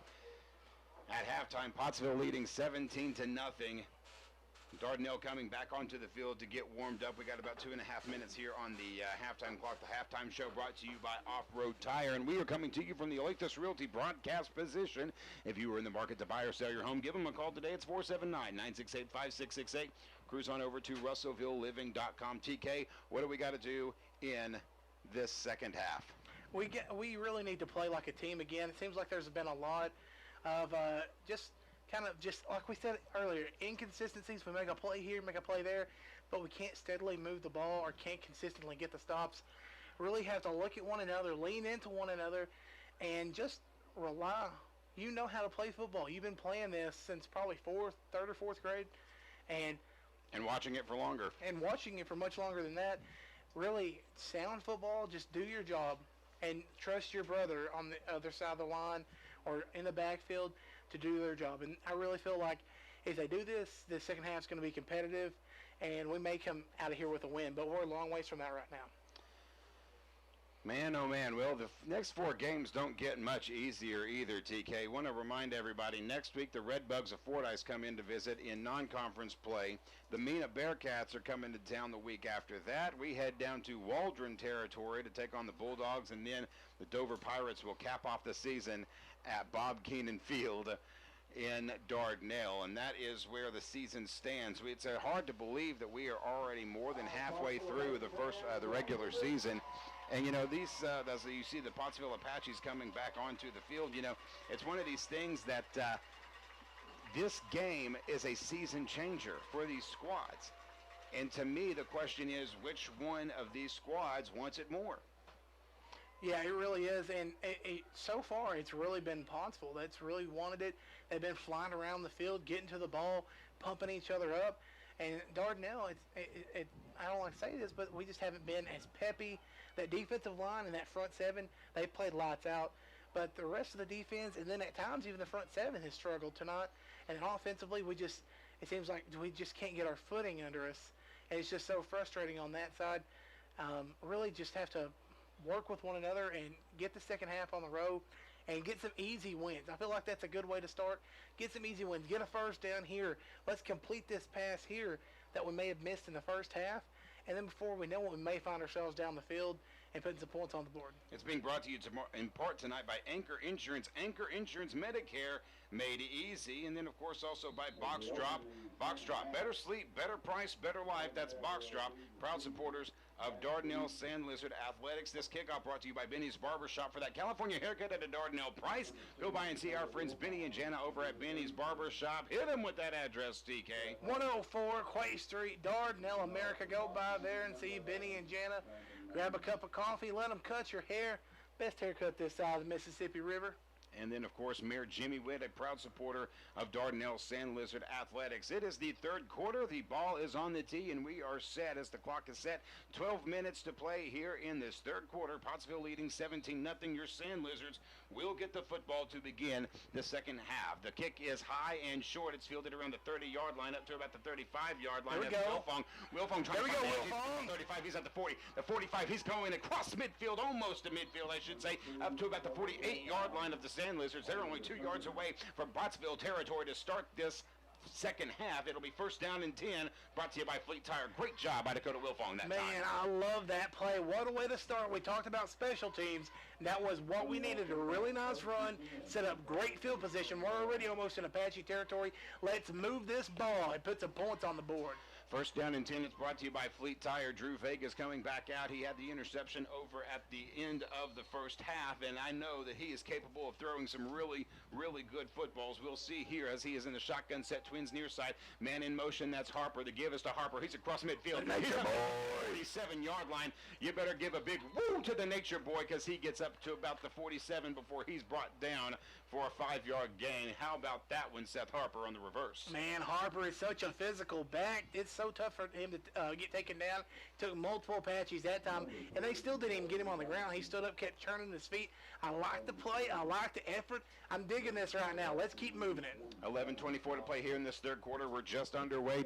Pottsville leading 17-0, but Dardanelle driving. They're in Pottsville territory. Ball spotted on the 47-yard line. Vega's in the shotgun set. Twins out near side. One man far side. That's Harper in motion. He's going across. He's trying to find his man. And now the give is to Wilfong. Wilfong's going to cross midfield. He gets tripped up right there, and they're going to lose a yard or two. That was Branson, I should say. Jordan Branson on that carry, and it's going to bring up third down. Man, that was just a heck of a play there by that Pottsville defensive end, number 9, I believe. He had outside contain there for that Apache defense, and he broke off the right tackle, and he was able to keep his outside shoulder free and take down Branson. That was just a heck of a defensive play on the Apache side. Third down and long. That second down was brought to you by Better Way Realty. Third down and 6. Ball spotted on the 49-yard line. 10.5 to play here in this third quarter. Pottsville leading 17-0. Vega is in the shotgun set. One man out far side, two men offset, one man near side. Far man is out in the boundary. Vega is going to change the play. Branson's going to go to the other side. 10:25 to play in the third quarter. Here's Vega. He's going to fake to Branson. Vega's going to take it himself. He's across midfield. He's getting up to about the 46-yard line. Maybe the 45, depending on the spot. It's not going to be first down yardage. It's going to bring up fourth down and short for the Sand Lizards here in the opening drive of the third quarter. Yeah, it looks like maybe it's going to be fourth down and about a long 3, short 4, however you want to call it. Man, Dardanelle really has to go for this. In Apache territory now, just over that 50-yard strike. Really hope to see we can execute here, pick up this first down. They are 0 for 1 on fourth down conversions. They tried in the first half. They were unsuccessful. They're going to send trips out near side, two men out to the far side for a 5-wide set. Vega's in the shotgun set. 9:46 to play here in this third quarter. Vega. He's going for that jump pass. There we go. Jordan Branson around the 30-yard line, the 29, before he's brought down. That Tim Tebow-like jump pass again by Drew Vega to Jordan Branson. It's going to give him new life. It's going to bring up a fleet tire first down. Man, it looks like Dardanelle tried to spread him out. It looked like they were going to do the quarterback draw there with Vega. Vega's known to be a movement quarterback. They spread him out. He kind of did that lean forward and dropped back and was able to throw a strike there to Branson. Beautiful play call. Nice set to pick up that first down. So it's going to bring up a fleet tire first down, trips out near side. Vega's in the shotgun set again. The give. It looks like maybe to Wilfong or to Branson. I can't quite tell who that was. Maybe to Wilfong. It's going to only give him about 2 to 3 yards depending on the spot, and it'll bring up. That was Jordan Branson that time. It'll bring up second down and 7. Man, I've got to say, Branson is such a tough back. He was cutting in and out. It looked like me trying to drive through traffic in Russellville. You know, people just slow, backed up. He was going left and right, and it looked like he probably ran 6 or 7 yards on the play for just a 2-yard gain. But, man, I really like the effort there from Jordan Branson. I've ridden with you in Russellville. That's exactly the correct scenario. Here's Twins near side, one man out far side, offset running back. Vega's in the shotgun set. Branson's going to go to the other side as Vega changes the play at the line. Now Branson's going to go in motion. Vega's going to take it himself. He finds the same. He's going to get maybe 2-3 yards. That time's going to bring up third down and manageable. Vega, nice job that time to find that open seam and make this a manageable third down play. Definitely. That time it looks like we talked about it in the first half. Actually, the professor brought it down to us that Apaches are quarterback spying here on Vega. Number 6 and number 11 looks like they're locked on.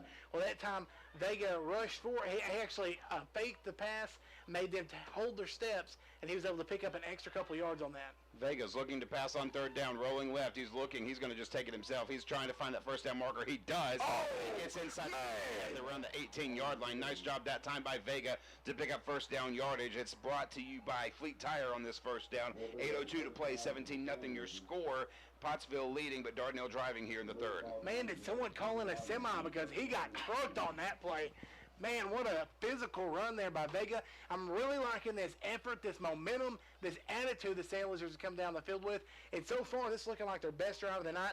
Let's ensure that we capitalize on it. That truck punt, of course, brought to you by Orr Auto Mall. Vega's in the shotgun set. Branson over on the other side. One man out far side, one man in the boundary on a Fleet Tire first down. 8:02 to play here in the third quarter. Vega's got the pitch. He's going to take it himself. He's up to across the 15, maybe the 14-yard line. Forward progress should at least give him the 15-yard line. That's going to be a gain of 3 for a second down and 7. It's 7:51 to play here in this third quarter. Apaches leading 17-0, but Dardanelle driving. Probably the best field position they have had thus far. And it's going to bring up second down and 7. Man, 2nd down and 7. This is going to be brought to you by Better Way Realty. Dardanelle's done a heck of a job right now, kind of spreading the love around, spreading that ball. Let's see what they decide to do here. They have the trips into the boundary. Might look for that tunnel screen that we've seen before. Vega's in the shotgun set on 2nd down. Vega rolling left. He's looking for the end zone, man. He's going to find his man. Come on, the there we go. And touchdown. Touchdown, Dardanelle. What a great job that time. It looks like Dakota Wilfong or Jordan Branson. I can't see which one it was. It's Dakota Wilfong on the touchdown play. What a play there by Wilfong. Looks like he just ran out into the flats as just an outlet there for Vega in case he got in trouble. Vega was able to whip it there to Wilfong. Wilfong did that right trigger, did a little bit of juke and jive, and then high-stepped it into the end zone. I love it. Give me some more of that. Touchdown, Sand Lizards. Extra point forthcoming for the Sand Lizards now. Snap is down, kick is up, the kick is good. And so with 7:17 to play here in this third quarter, Dardanelle finally gets on the board at 17-7. We're back in 30 seconds here on the Dardanelle Sand Lizard Broadcasting Network and Regional Radio KRV. Back in 30.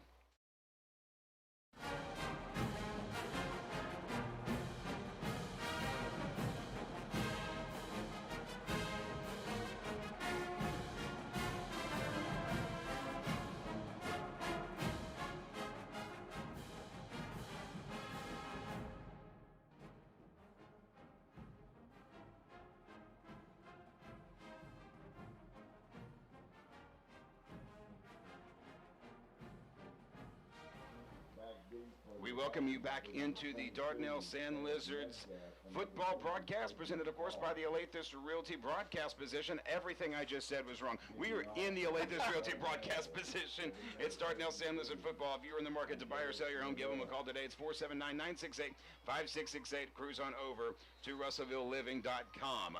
Kickoff brought to you by Benny's Barbershop is high and way inside the 10-yard line, fielded at around the 9-yard line by the Apaches. Dardanelle trailing by 10. They're going to stop him at the 9-yard line.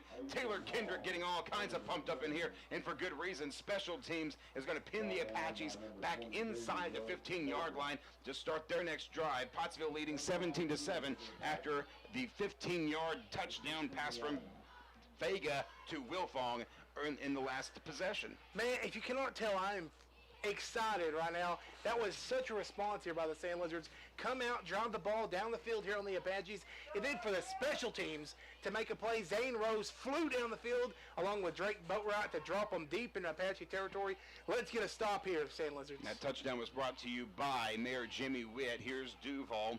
He is the quarterback. The give is to the running back Metcalf, and he is met at the line of scrimmage and with violence and force by that Dardanelle defense. I don't know what they said to him in the locker room, but this is a team that looks a little bit more fired up. This is going to bring up 2nd down and 8. 2-yard gain on the Fleet Tire first down. Man, that is a nice stop there by Logan Crow. We talked about him earlier in the first half, how he's very assignment sound. He filled his gap, and that's exactly what it was. They tried to run that veer on him, filled down the gap, able to make a tackle there on Metcalf. 2nd down and long. It's going to be brought to you by Better Way Realty. So 2nd down and long, as you heard TK say. Cooper Duval is your quarterback for the Apaches. 6'3", a big, tall quarterback. One man out near side. He's going to send a running back in motion. He's going to give on the offset running back. That time it looked like Eli Atkins. Atkins didn't have anywhere to go, and that's going to bring up 3rd down. Check that. That was Landon Mahan on the carry, but it doesn't matter. It's still 3rd down and 5. Man, 3rd down and 5. You're really looking for a stop here, boys. This defense has had 2 good snaps. Let's get them off the field. Give your offense another chance. Really like this momentum Dardanelle's got going. Man, let's see if we can get a stop here. I want to remind you, tonight's broadcast being brought to you in part by Rockline. Rockline is a bedrock of our community, and we are thankful for their support here in Dardanelle Sand Lizard Athletics. It's 3rd down and 5. Pottsville driving, but Dardanelle's defense has stiffened up. Duval is the quarterback. One man out far side. Running back goes in motion to give us to Mahan. Check that. It's going to be the quarterback, Cooper Duval, and he's going to get 1st down yardage after a great fake, and he goes down rather hard, but this time Duval runs for that 1st down, and a good job by Pottsville. By the way, we've got another Rector report. Those Atkins Red Devils leading leading the Danville Littlejohns 36-14, and Lamar leading Waldron 13-9. I need to say a big special hello to Mayor Jimmy Witt. Mayor, I want to give you the biggest, nicest live read that I possibly can, because Mayor Jimmy Witt is a sponsor for those Dardanelle touchdowns. And Mayor Jimmy Witt is proud to support Dardanelle athletics to give us to the running back for the Apaches. It's going to be Cooper Metcalf. He's got plenty of room for first down yardage that time. The Apaches, that's Eli Atkins again. I checked that, not Metcalf. But there's so many of those running backs who've got speed in that backfield. We mentioned earlier that these Sand Lizards and the Apaches, they are very much a mirror image of one another. And that time Eli Atkins gets first down yardage. It's going to be brought to you by Fleet Tire. But I want to continue to say, hey, Mayor Jimmy Witt, proud supporter of the Dardanelle Sand Lizards, Dardanelle Sand Lizard Athletics. That's Mayor Jimmy Witt, and he is not the reason for roundabouts. Let's just make sure that that's clear. Fleet Tire first down. It's Pottsville. 4:50 to play here in the third quarter. 17-7. Pottsville leading, and they're driving around midfield. The pitch is to Atkins. He's going to get 5, 6, 7 yards. Nice hit there, and he is clotheslined by Jordan Branson. Man, look like Ray Lewis coming there, knocking, taking his feet out from under him. Well, we ought to call him the Branson Boat that time, because it wasn't the Branson Bell. He just knocked him out. Second down. Second down is going to be brought to you by A Better Way Realty. Man, Pottsville has really, this is where their offense really thrives. They have so many different options that can handle the ball, and such good athletes on their side of the ball. It's very hard to contain, and we saw that on that third and long earlier. Second down and about short here. We'll see what we can do. One man out is near side in the boundary. Here's Duval. Under center, the give is to Mahan. Mahan gets across the 40, and he is swallowed up by the secondary, but not before he gets another Fleet Tire first down. 3:58 to play here in this third quarter. It is 17-7. Pottsville leading and driving inside Dardanelle territory. 3:58 to go. It's going to bring up first down by Fleet Tire. Yeah, first down here for the Apaches. Really hoping that the Dardanelle defense can stiffen up. Pottsville loves attacking that B gap on the weak side. Here for the Sandlers, they had a lot of success in that hole tonight. 2 touchdowns on the night, and they've also had a couple big runs. We'll see how Dardanelle stiffens up. Ace set here for the Apaches. Twin set on the near side. Duval gives to, looks like Mahan. He is defeated just immediately. Man. Just brought down at the line of scrimmage. I couldn't tell who the ball Jacob was. Freeman. But Jacob Freeman just demolished that young man right at the line. Great job. You know, that Dardanelle defensive front doesn't get nearly enough credit. They have done a great job. I'm quite literally keeping this team in certain ball games, and tonight, again, they're doing a great job. Here's what's happening. They have stiffened up right there, and they're really giving Pottsville fits. Yeah, they really have. Pottsville has had a lot of their success on the night when it's not in the B gap, on the outside edges, but they can't run up the middle that well, and Dardanelle has really reinforced that tonight. Duval's going to give to Atkins. Atkins is going to give up to about the 30-yard line before he's brought down, and that will bring up third down. Man, that's exactly what we're hoping for. It was a gang tackle there by the Sandlers. It looked like Carson Ford and Wilfone got in there on it. We really hope what they have here. We have to watch Metcalf and Mahan. There's so many different athletes here for Pottsville. So hard to defend. Third and about 4, though, is doable. Man, I feel like our offense just needs to stop here, and we can drive down the field once again. It's being brought to you by Lakeside Oral, Facial, and Dental Implant Surgery, serving the River Valley community since 2011. Third down, Pottsville has got it in Dardanelle territory with 2:13 to play. They lead by 10. The pitch is to Atkins. Knock on, man! And just in case that play wasn't given away by TK's Hulk smash, young man was hit at the 35-yard line. That is a loss of yards, but he was able to, he moved away and got back to the original line of scrimmage. Regardless, a great defensive play by the Sand Lizards that's going to bring up 4th down and 3. And I believe these Apaches are going to go for it here. 1:41 to play here in the third quarter. The Apaches lead by 7 at 17-7. About 90 seconds to play here in the third. Duval is under center. A set backfield as one man is back. One man to either side. Tight end over on this near side. Not in the boundary. Duval under center. The give is to the running back. He's got a first down and more. He's going to cut to the edge. He's at the 15. He's at the 10. He's inside the 5. Still churning his feet. And it's I'm waiting the official call. I think maybe they said his knee was down at the 1.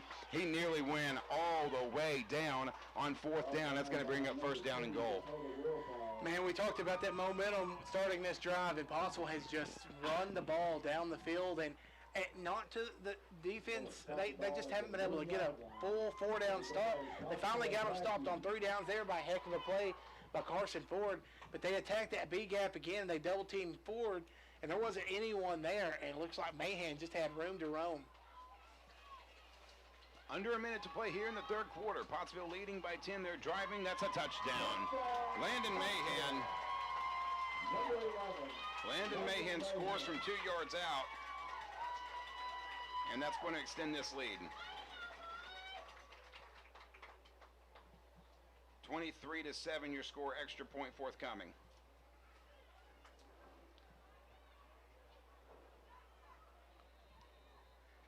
You have to wonder with that interception right before halftime driving down the field, how big of a difference that's going to make.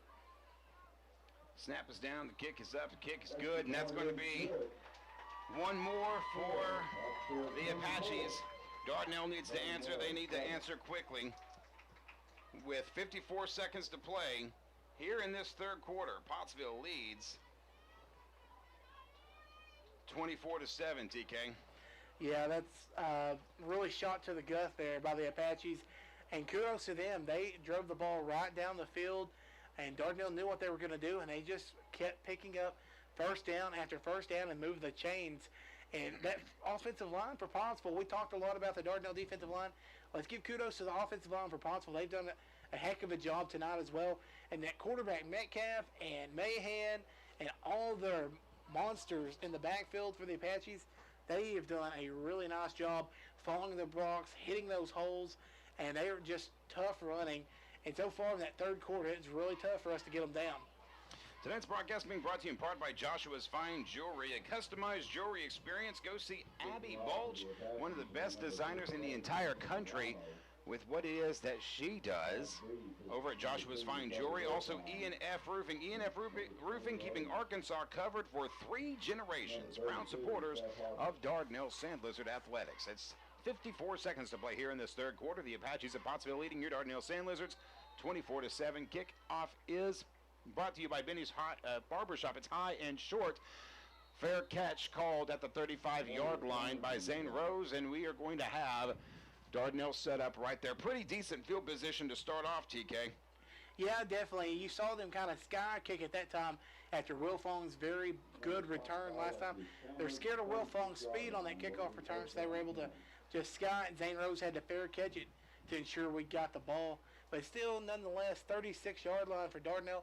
It's good starting field position, but, man, we got to capitalize, and we need to do it in a hurry to stay in this game. So, trips near side. Vega's in the shotgun set, offset running back. Vega's rolling right, looking for the pitch. He's going to take it himself. He gets up to around the 41-yard line before he's brought down. Finds the seam, does Vega. It's going to bring up 2nd down. That 1st down brought to you by Fleet Tire. Yeah, and that's going to bring up 2nd down, brought to you by Better Way Realty. Vegas had a little bit of success running on 1st down tonight, and that brings up that 2nd down, and it really opens kind of the playbook up. We saw that tunnel screen. We saw a pass out into the flats. We like that jump pass over the linebackers. We can get them to bite on Vega, but really have to maybe look for a passing option here, and they could still nonetheless come back on 3rd down and try to pick up that 1st down. It's being brought to you by First State Bank, putting you first. Proud members of the Dardanelle Sand Lizard family. It's going to bring up 2nd down with 12 seconds to play in this 3rd quarter. Down by 17. Vega looking. He's under pressure. He's going to take it himself again. He's got a man behind him. He's across the 40 up to around the 35. 1st down yardage before he's brought down before he scoots out of bounds. That's going to bring up a Fleet Tire 1st down. 2 seconds to play here in this 3rd quarter. The clock will stop. Down by 17 are the Sand Lizards. The score is 24-7. Yeah, it looks like the Sand Lizards, Vega dropped back that time and didn't see any opening down here for the Sand Lizard wide receivers, so he had to pick it up on his feet, and I'm glad he has some nice wheels because he can definitely make it look easy picking up that 1st down. This will be the final play of the 3rd quarter. Now they're going to go ahead and let that clock run out. That's the end of the 3rd quarter.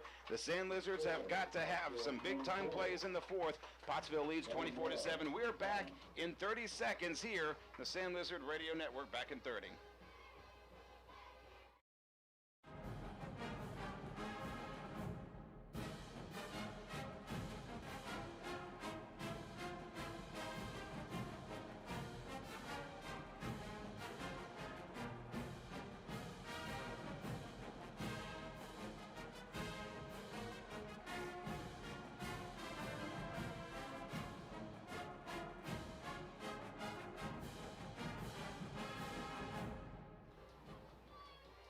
Back here on Regional Radio, KARV and the Sand Lizard Broadcasting Network. Your Sand Lizards trailing the Pottsville Apaches by a score of 24-7 as we approach the fourth quarter of play. I am Drew Brent alongside Taylor Kendrick. Thanks so much for joining us here in the Alathus Realty broadcast position. If you're in the market to buy or sell your home, give them a call today. It's 479-968-5668.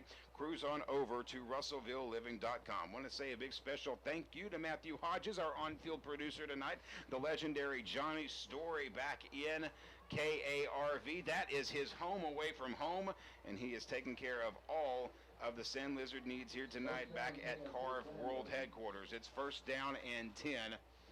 Twins near side, trips out far side for the Sand Lizards. Harper goes in motion. The give is to Harper on the end around. Harper's going to get 2, 3, 4 yards. He's going to cross midfield. Nice spin move by the nature boy himself. Gets about 4 yards on the carry, and he wooed all down for another couple yards. Man, such a tough runner. Keeps those feet churning.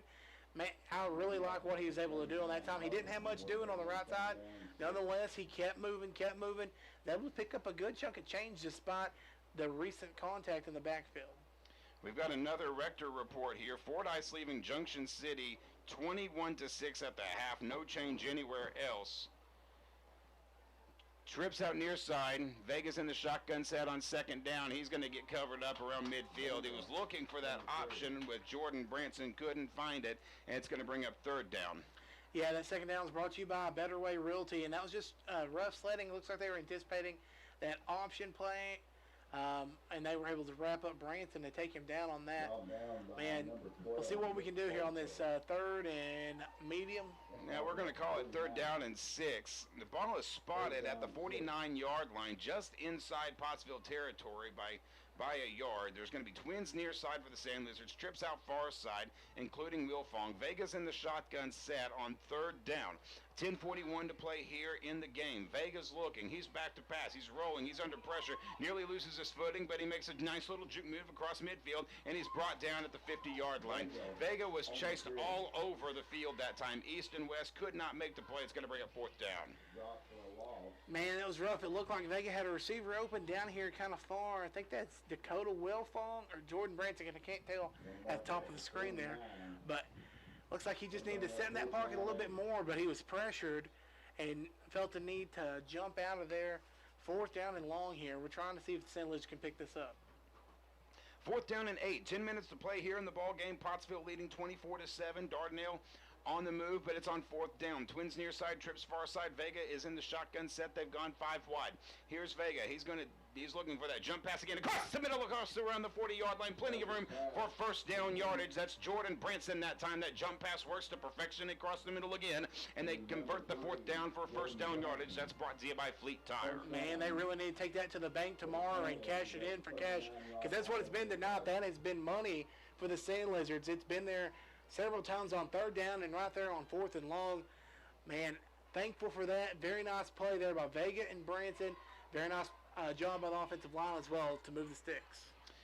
Tonight's broadcast being brought to you by Mayor Jimmy Witt, proud supporter of Dardanelle Sand Lizard Athletics and Academics. Mayor Jimmy Witt, proud supporter of Dardanelle Athletics. On first down, Vega's looking to pass. He drops back. He's under pressure. He makes a move. He's across the 40. He's going to take it himself across the 35-yard line. Gets up to around the 30 before he's brought down close to first down yardage. That's a smart play by Drew Vega that time. He saw the pocket collapse. He saw the seam. He gets it up to around 9 yards for the gain, and that's going to bring up second down. Yeah, it was a very nice play there, but looks like we got laundry here on the field. Kind of hard to see, but the flag fell right there on the yellow bandana of the Apache. I think it's going to be wholly on the Sand Lizards, if I'm not mistaken. So as we await, well, we are on the Pottsville side, and I hear clapping from them, so that's probably not good news for us. And it's not. Unsportsmanlike conduct. Man, we talked about miscues earlier. That is a drive killer right there. We had a nice play from Vega, picking up a good chunk of change after getting pressure, and then to get a penalty like that, man, that is just so frustrating. You finally start to feel momentum going your way, and then shoot yourself in the foot just like that. That's almost the same as a turnover.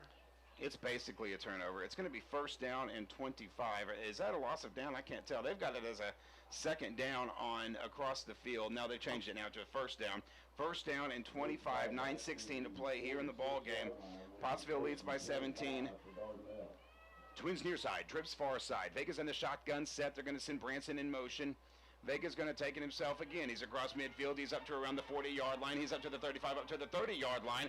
And I don't know that Drew Vega didn't just get that first down that time. Man, they're going to call him 1 yard short on that. But where's that play been all night?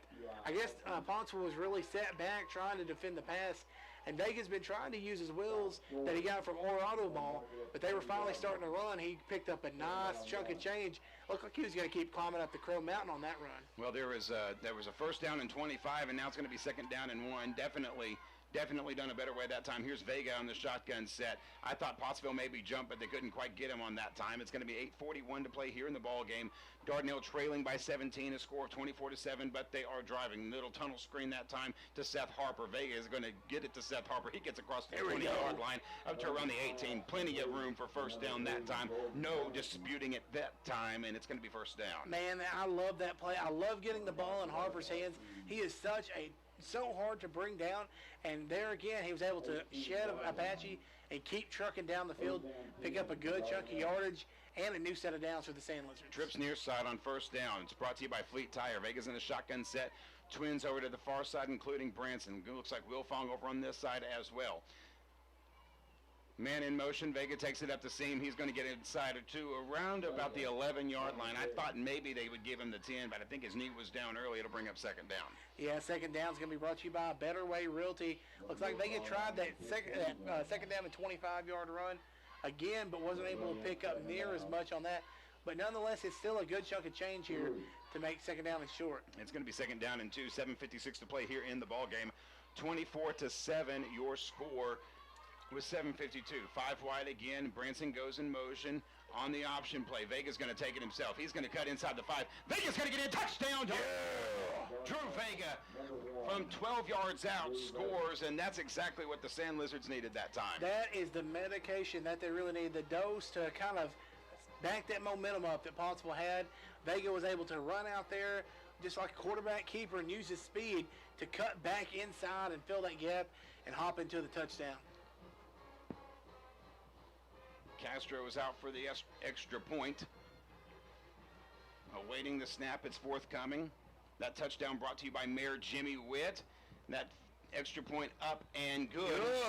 So 7:43 to play here in the ball game. Dardanelle climbing back into this one, 24-14. That touchdown brought to you by Mayor Jimmy Witt, a proud supporter of Dardanelle Athletics.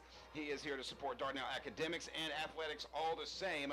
And with 7:43 to go in the ball game, it's just a 2-score deficit now between the Apaches and the Sand Lizards. And the kickoff forthcoming, brought to you by Benny's Barber Shop. Hey, for that California haircut at a Dardanelle price, you need to go see our friends at Benny's Barber Shop. Benny and Jana over there have always got the coffee hot and the cuts fresh. If you want to go and see our friends, you need to go and see them today. Hit it with that address, TK. 104 Quay Street. Go down there and give them a holler. I got to go down there this week and see them. Drew? Yeah, you do. You're looking a little shaggy. Yeah, I'm looking a little bit of shaggy, but that's all right. Drew, Benny and Jana will fix me up, and I'll be looking mighty dapper. Are we having a hard... First off, no, you won't. But second, are we having a hard time having, like, words? Yeah, I've been up since 2 a.m., so I think that's what happened. Oh, that does happen. Sorry. Thank you for all you do at the nuclear plant. Thank Kickoff you. is... Onside kick, get it! It's an onside kick. Woo! What an outstanding special teams play that time by the Sand Lizards. An onside kick, and they are going to get the football back. Man, that was amazing. I should have been expecting that, but here I was, and I was thinking about your lack of hair, and the ball looks like Pottsville was trying to get it, bounced off one of their players.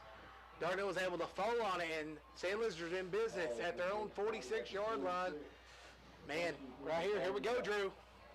Hey, I'm going to tell you something right now. I mean, this is exactly what you need to see if you are the Sand Lizards here. 24-14 your score. Sand Lizards just recover an onside kick. Trips far side. Branson in motion. Vega's in the shotgun set. Vega's going to keep it himself. He's across midfield. There we go. 40. There we go. He's across the 30. Vega, say goodbye. And there's Laundry on They're the going to field. get him for holding. Oh, man. Drew Vega had a heck of a hold that time, but now we know why. There's Laundry around the 41-yard line. Man, that is frustrating. You finally feel that big wheel turning like Tina Turner said, but have it come back on that. It's going to be holding on the offense, and it's going to stay right here, 24-14. Man, Drew Vega had such a great run that time, and it's all for naught. Yeah, you really have to think that Dardanelle might take a little bit extra time getting up to the ball on this play just to give Vega a little breath of air, because that was about 40, 50-yard run on that play. 7:31 to play here in the ball game. 24-14 your score. Pottsville leading by 10. Dardanelle driving, though. They are just inside Pottsville territory. And I'm going to tell you something here, TK. Here's the problem. It's miscues. Once again, there's another miscue, and a penalty takes away what could have been a game-changing touchdown. Nevertheless, it's second down. There's that first down. Trips over on the far side. Branson on the offset on first down. Vega, a fleet tire first down. Rolling right, looking. Gets a block, trying to find some help. He's finally gets another block. Vega's going to take it himself. He's across midfield. Jukes it, gets across to the 44-yard There we go. line. And that's going to be good enough for first down yardage. Drew Vega has got the juke buttons over on R3 and R2 working that time, and he's going to move the chains again. Man, I bet Vega ran 50-plus yards on that play. He ran almost all the way over to the Dardanelle sideline, right there at the top of the numbers, and then he run back about to the 40, 43-yard line, and then back up. What an effort there by Vega to pick up that first down. Drew Laughinghouse appreciates your Tina Turner Proud Mary reference. First down, trips on the far side. Here's Jordan Branson on the give. He's across the 40. Branson's going to get right there. There we go, and he's going to go nowhere else. Oh, they're going to say he fumbled it. Vega's saying he's down. Branson Apache's was down. And I don't think the officials are going to give it to him. They're not acting like they're giving it to him. The Apaches were trying to get away with one that time, but that's not going to work. Dardanelle Faithful says, Branson's going to get credit for his 5-yard run. It's going to bring up second down.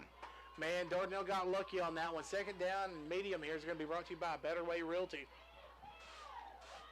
Vega's on the shotgun set. Sorry that you heard my water bottle there. Forgot to turn the mute button on.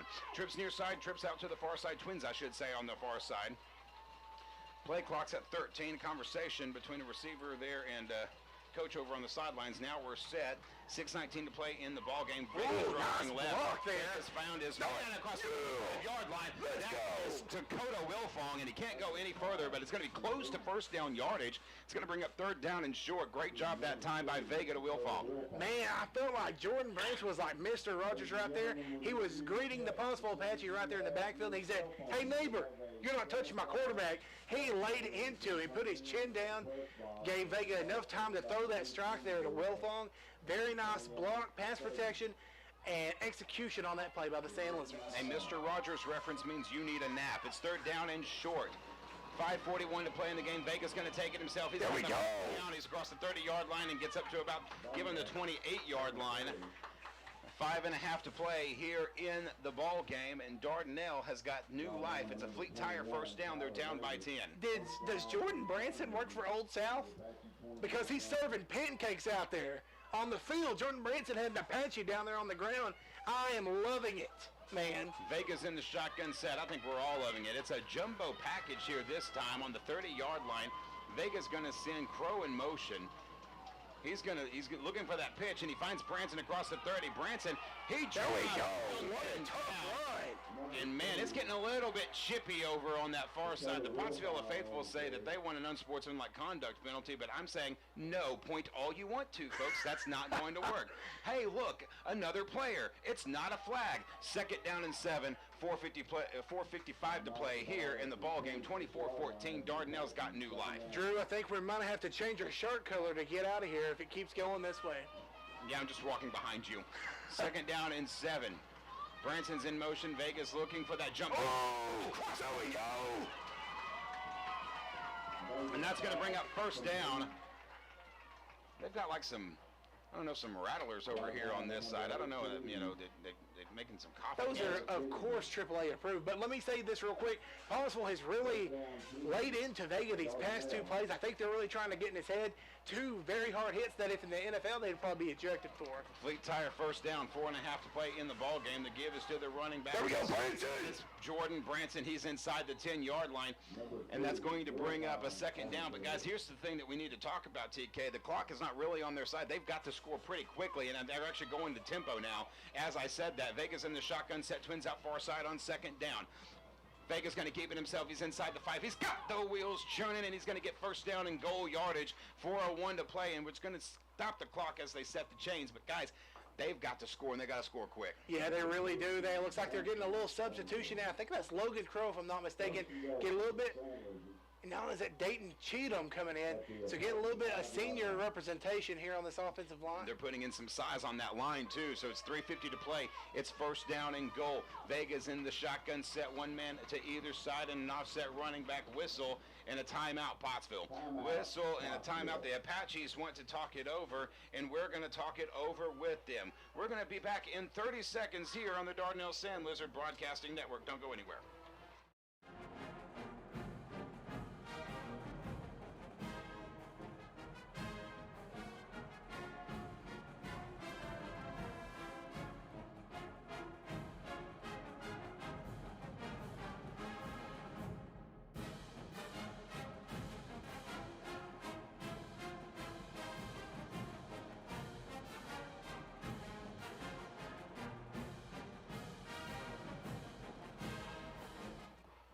Welcome you back into the Alathus Realty broadcast position here high atop John Needham Stadium in Pottsville, Arkansas. Your Sand Lizards are trailing 24-14, but they are inside the 5-yard line of the Pottsville Apaches with 3:45 to play, and they are desperate to try to make sure that they get in the end zone here. Pottsville would it be 3-1 if they had held on to halftime leads throughout the season. We're hoping that trend continues, and maybe we can snatch victory from the jaws of defeat for the Sand Lizards here tonight. 3:45 to play here in the game, 24-14. The Sand Lizards have new life after that timeout, which was brought to you by Rockline.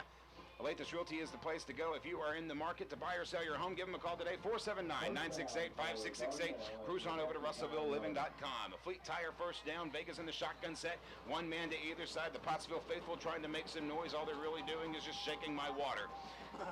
Vega's going to find the same. He's inside. Oh, He's man, charging it. I don't know if they're going to mark him down short. I think he got to about the 2-yard line, and you can see that it is getting a little bit jippy down there still. 3:34 to play in the ball game. They're going tempo now. Are the Sand Lizards on second down? Vegas in the shotgun set again. He's going to take it himself. No, there we go. That time, touchdown. Dardanelle Sand Lizards. Those hands up. And it's a one-possession ball game. Drew Vega gets it in from 3 yards out. Woo, we really needed that. That was a nice drive here. First off, getting that onside kick, and then just the momentum of moving down the field. We had that big holding call that touchdown back from Vega originally, but to still go down the field, execute, bring this to within 4, maybe 3 points if we can hold on this PAT here. Man, I'm loving it. Exactly what we needed to see here. Kick is up, and it is good. So the Sand Lizards have made this a 3-point ball game, 24-21, 3:24 to play, and Dardanelle just trails by 3. We're going to keep it right here. Of course, the touchdown brought to you by Mayor Jimmy Witt. Mayor Jimmy Witt is a proud supporter of all things Dardanelle. Dardanelle academics, Dardanelle athletics, football, basketball. If we had underwater basket weaving, he'd be appreciative of that too. That's Mayor Jimmy Witt, proud supporter of Dardanelle athletics. Forthcoming kickoff brought to you by Benny's Barbershop for that California haircut at a Dardanelle price. Go see our friends at Benny's Barbershop, 104 Quay Street in Dardanelle. TK, you got 3:24 to play in the ball game. You're down by 3. You've already had one successful onside kick. You've got to stop this Pottsville offense and get another score. Yeah, you've really got to stop them. And right now, the timeouts that you've conserved really is going to play to your advantage. This defense needs to play lights out, get a 3 down here on this Pottsville offense, and it's going to be incredibly important here for Pottsville to try to pick up that first down, because if they can pick up 2, 3 maybe first downs, this game could be over with. That's the amount of time we have left. Pottsville has lost their lost their games, their last 3, by under a combined 15 total points. Kick is high and will be fielded around the 25-yard line across the 35. He's hit at the 35. Get But it. he's still going to churn his feet to around the 47-yard line. Oh, come on. And they are going to give a late flag. They're going to call a face mask on that and give him 15 yards. Flag on the play. TK says it's a face mask. I didn't quite see. So we await the official call, and it is a face mask on Dardanelle. It's going to back him up even further. Miscue. Man, that's frustrating. If you're just joining us, 3:20 to play here in the ball game. Pottsville leading 24-21. The Sand Lizards trying to mount the comeback after being down. And so now it's going to be a first down and 10 for Pottsville. It's brought to you by Fleet Tire. Here's Duval under center. Twins out far side. They've got a plethora of weapons in the backfield. Duval's going to give it to Mahan. This time he's across midfield. Gets up to about the 44-yard line of the Sand Lizards. That's exactly the wrong thing we needed to have happen that time. Sand Lizards need to make a stop. 3:10 to play here in the ball game. Yeah, we've raved about our defensive line and front seven all night long. We need them now more than ever. And right now, the second down is short, brought to you by Better Way Realty. Is a good time for them to show up and bow up and stop these Apaches right here. 2:54 to play in the ball game. Pottsville leading Dardanelle 24-21. Pottsville has the football at the Dardanelle 44-yard line, and they're driving. It's second down and 2. Duval is going to come up under center. He's limping. Excuse me, Twins far side. One man out in the boundary. Two men in the backfield. The give is to Mahan again, and he's stopped, but not before he gets first down yardage. And that's really all they're going for right now. 2.5 to play here in the ball game. 24-21. Pottsville's taken all the time that they want to. No timeouts taken so far by Dardanelle, and now they will take an official timeout. They're going to measure the football. Oh, man, Pottsville faithful does not like that. Well, and I think that may be why Coach Vega didn't take that timeout right now. He was thinking that maybe that's what was going to happen. The officials do take a timeout. It's 2:28 left to go here in the ball game. It's 24-21. Dardanelle trailing by 3. And boy, that's close. It's short. It's short. And so it's going to bring There up we go. third down. Third down and very, very, very, very short. I mean, we are talking inches here. 24-21, as we mentioned. It's third down and short. 2.5 to play in the ball game. Dardanelle needs a couple of big stops in the next 2 plays. Pottsville will have the football at the Dardanelle 42-yard line. Man, watch for that no play. Try to get them to jump off sides. They've tried that a couple times already, and we flinched. Haven't fully went. I'd watch that, or just watch for a Metcalf quarterback sneak here. So here's Duval under center. He's going to try to get him to flinch. He loses the ball. I think he lost the football. And I don't know that it's going to matter. It's a false start. Oh, man. And so now that's going to bring up third down and 6. Vegas State, why'd you call that? We had the ball picked up. Look at him campaigning to that ref. Yeah, don't call that flag. We actually had the football. We want that back. But regardless, that flag is going to put the Apaches at the 48-yard line. Man, third down and medium right here. This is where champions are made. We talked about this game being so pivotal for the season, especially between 2 conference foes. This is where it all comes down to. Third down, 6 yards to go. 2 minutes to play in the game. Pottsville leads by 3. Clock is stopped. Dardanelle needs 2 big stops and get the football back to have a chance. They had a chance against Lamar with under 2 minutes to play last week. Here they are finding themselves in the same situation. This is a season-changing game in conference. Playoffs are still not mathematically out of the question. This Dardanelle team needs to make a move here. Duval's under center for the Apaches. One man out to the near side. Smash! Smasher Hodges knocks him down in the backfield, and that's going to bring up the biggest fourth down so far, I believe, of the year for the Sand Lizards. What about Smash Hodges? Man, we have talked about this defensive line and Smasher all season and all night tonight, and the biggest play of the night comes from Smasher Asher Hodges. What, man, I can't even say like how pumped I am right now. Fourth down and about 5. This is a heck of a ball game. 4-4-8 matchup. Let's get this stop here on fourth down. You see, the chain gang has it as third, but the scoreboard is reflecting fourth down. 2 minutes to play in the game. Pottsville leading by 3. But Dardanelle, if they can get this stop, will have the ball with the opportunity to win it, or at least tie it. Folks, it doesn't get much better than this. And of course, last week as Dardanelle was taking on Lamar, they found themselves in a similar situation, but Drew Vega threw an interception at the very end of the ball game. I know he's probably thinking about it right now, but you got to put that out of your mind. The Dardanelle defense needs a big stop here. Yeah, they really do, and this is really what we've been campaigning for all night. Just give your offense a chance. We started off slow, but they really need a chance, and it looks like they're going to set up to punt the ball here. They got a man back, and Drew Vega is going to go back in punt return coverage. I'm looking for the fake here. I smell a rat here. 4th down and 5, 2 minutes to play. The punt is high, and it's going away. It's going to be inside the 20-yard line. Vega's going to get it on the 20-yard line, and Vega's brought down at the 21. That's a good job. Okay, so here we go. 24-21. Dardanelle is down by just 3. They've got the ball in their own territory around the 21-yard line, $1:54 to play. Man, this is where champions are made. This is what a movie the plot of a movie. This is what's happening right now, and Dardanelle couldn't ask for any better of a situation. Less than 2 to go, down by 3 against a conference foe just down the road from you. Man, I am loving this. Watch for Vega, watch for Wilfong, watch for Branson. They've been a bunch of big-time plays this second half from the Sand Lizards. And I just look forward to seeing what they can accomplish. Biggest drive of the season for the Sand Lizards. Trips over on the far side. Vega's in the shotgun set.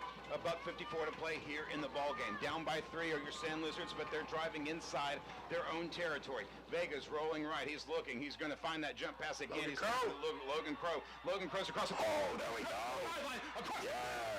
Logan Crow gets the first down yardage and gets out of bounds. Stop the clock. $1:46 to play in the ball game. Man, nice pillback ball there by Dayton Cheatham. They threw it back here to Logan Crow, and he had 3 offensive linemen just kind of paving the way, road grading the field for him. And Dayton Cheatham was able to peel back and kick off that linebacker, pick up that first down. 1 minute, 46 seconds to play. Dardanelle driving there on their own 42-yard line. 24-21, they're down by 3. One man out far side, Twins near side. Tight end set, and there's an offset running back. Vega's in the shotgun set, sends Branson in motion. Vega looking down the sidelines, looking for his man, and it is incomplete. He was trying to find Dakota Wilfong. A little bit of miscommunication looks like. That's going to bring up a second down off the Fleet Tire first down. Yeah, the second down is going to be brought to you by Better Way Realty. It looks like Vega was just throwing it up, trying to let Wilfong run under it and get it. Wilfong was in double coverage, but man, you have to wonder if they don't come back to that. There's still minute 42, 2 timeouts left for Dardanelle. Still pretty good amount of time to get down the field with your allotted timeouts. Let's not press it too much here.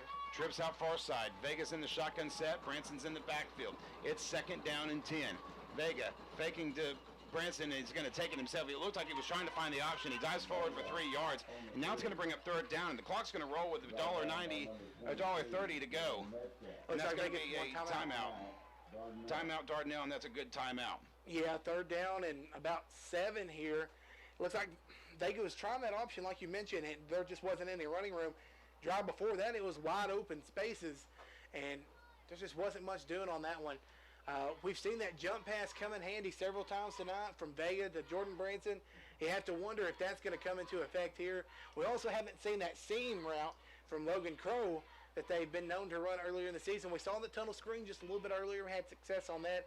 I really like the idea of getting it spread out, get the ball in the air, and see what we can do.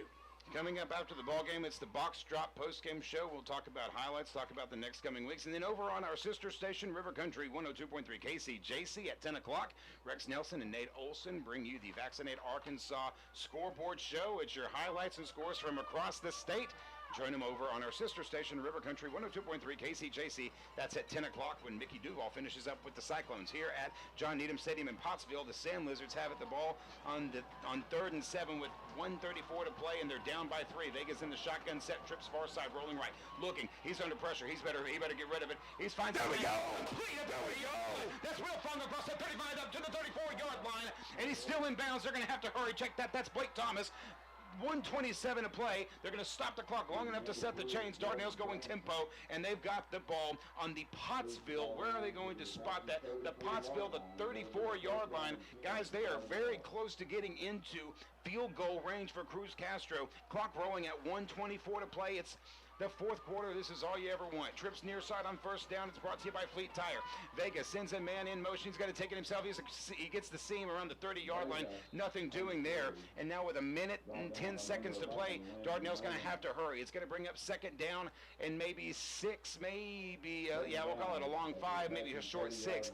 1:02 to play in the ball game. Vega is in the shotgun set. You better hurry, boys. 56 seconds to play. Trips near side, second down. Vega rolling left. He's looking. He's got plenty of time. They're going into a prevent defense. Vega looking. There we go. Wilfong rides the tightrope inside to about the 10-yard line, and now Dardanelle has got first down and 10, depending on the ball spot, with 46 seconds to play. It looks like the 13-yard line's where they're going to spot him at. And what an athletic play there by Wilfong. He was running that out route and had enough momentum that would normally carry anybody out of bounds. He was able to tightrope that like a little Simone Biles walking down the sideline. So now, Vega's in the shotgun set on first down. 46 seconds to play. Vega looking, pumps, trying to find the end zone, and he has overthrown it. It's overthrown, incomplete. And that's going to bring up a second down, 40 seconds to play. And guys, with the TK, they're at the 13. They're well within Cruz Castro's field goal range here. Yeah, you definitely have to be more careful with the ball. We're trying to press it down the field, at least get in the field goal range. And right now, where the ball's at would be about 29 or 30-yard field goal.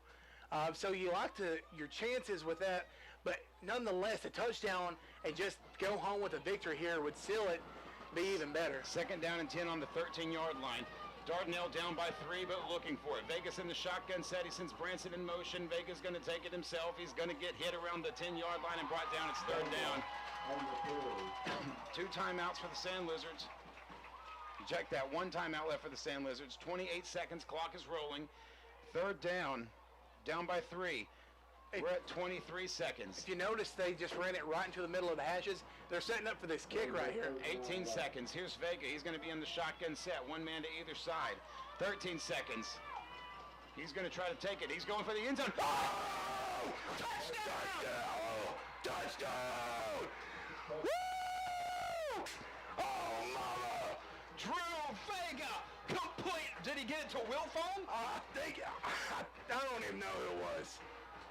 Drew Vega complete with a 12-yard touchdown to Dakota Wilfong.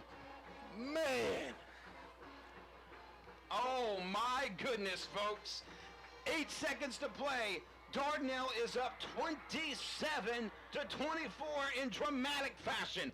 Extra point forthcoming. The snap is forthcoming still. There it is. Snap is down. Kick is up. He's going to miss it. Wide right. It's incomplete. No good. Man. But, folks, my gosh, that's what we wanted to see. Dardanelle, 27-24 with 8 seconds to play. My goodness, TK, what an absolute thriller here at John Needham. Man, Michael Jackson couldn't be any prouder about this thriller tonight. This has been such a fantastic game, and it's been really a tale of two halves. Pottsville thoroughly dominated the first half, but I went to the restroom at halftime and I had a Pottsville person. They said, hey, don't get down on your team. They're 3-1. They could have been 3-1 when they were leading at halftime this season, and they couldn't pull it off. And we've seen that here tonight. Dardanelle's able to come back, take the lead with just seconds left on the clock. And man, what? Not only a momentum boost for this game, but moving forward, this puts Dardanelle in line. We talked about playoff positioning towards the end of the season. They've still got a chance mathematically. I mean, this is as we mentioned at the very beginning of this broadcast, this is a season-changing game. And with just 8 seconds, folks, 8 seconds to play, that is going to be outstanding. Dardanelle scores on the biggest Jimmy Witt touchdown of the game. That touchdown brought to you by Mayor Jimmy Witt. And I'm betting money he is just grinning from ear to ear. What an outstanding play by the Sand Lizards. He is not the chicken whisperer tonight. He's a chicken shouter. Oh, he's shouting them chickens down tonight, baby. Kickoff forthcoming is brought to you by Benny's Barber Shop, and hey, we're looking across the Sand Lizard Way here. We're seeing flashlights go up. I like it. We got a whistle, and I think the last time out.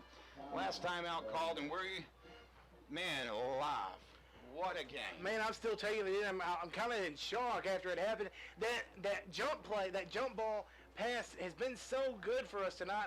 He hit Branson 2 or 3 times earlier in the game, and I think you said it. I think it was Branson again for the touchdown there to win it. And man, that was just fantastic execution by the Sand Lizards. And let me just go back to that second down and inches that the defense bowed up and just settled down and stopped Pottsville on, forced Pottsville to punt. I think that that second down and inches was the play of the game there for Dardanelle, but maybe I'm a little biased. Well, I'm going to tell you, I don't know that I agree with you. I think that big third down stop by Smash. Oh, Smash. That's the big one. That's the whole game right there. And, wow, what about the morale of this football team to be able to come out and win one? Now you're seeing them. Look, you got Will Fong out there celebrating. This is a whole new football team right here. Could be a season changer, we are hoping. 8 seconds to play here at John Needham. We're not done with football just yet. 27-24. Dardanelle leading by 3. Only the opportunity for a couple of plays left. We don't need any surprises here, boys. The kick is going to bounce, and it's a squib. It's a good job that time. It's going to be fielded around the 10-yard line. They're going to try to make him run it, and he takes a seat right inside the 20 and the 30 with 5 seconds to play. And I think Pottsville's going to try the Hail Mary here. Yeah, you have to look. You have to watch out for just this hook and ladder or the lateral passes, because they'll try to chunk it down the field. And, of course, Dardanelle will kind of be manning the sidelines to conserve whatever clock they can. But the backwards pass is kind of that street yard, just Iron Man fun stuff like that. Really have to watch out for. Get them on the ground, get this game over with. That kickoff was brought to you by Benny's Barber Shop, 104 Quay Street in Dardanelle. For that California haircut at a Dardanelle price, go see our friends Benny and Jana over at Benny's Barber Shop. And again, that touchdown brought to you by Mayor Jimmy Witt. He's smiling ear to ear tonight. Dardanelle going to the prevent defense. 5 seconds. Dardanelle leading 27-24. Pottsville's got 4 men wide with 1 man offset. Here's Duval. High snap! Duval's going to have to go for it. Oh, He's going to lose it. He's going to lose the football in the end zone. Did he get the safety? It doesn't matter. Dardanelle's going to win this football game. The Sand Lizards, with a dramatic second half comeback, have knocked off the Pottsville Apaches at John Needham Stadium. Gets their first conference win of the year and have got their second win of the season. The Sand Lizards come back and have defeated the Pottsville Apaches 27-24. We are back for the Box Drop post-game show. After this 2-minute timeout, you are listening to the Sand Lizard Radio Network across Regional Radio KARV. We're back in 2 minutes.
Back here on the Sand Lizard Radio Network and KARV, Regional Radio KARV, the Dardanelle Sand Lizards have defeated the Pottsville Apaches at John Needham Stadium here in Pottsville to advance to 2-4 on the year and 1-2 in conference play. Dramatic fashion, 27-24. A great job, Coach. We'll take it. Yeah, that's absolutely right. Scoring summary for the third quarter. There were all kinds of great passes and plays that we saw. What set it up in the third quarter, Drew Vega, the 15-yard fourth down conversion pass to Jordan Branson. Then Vega went to Wilfong at 7:17 mark with a 15-yard touchdown pass, which made it 17-6.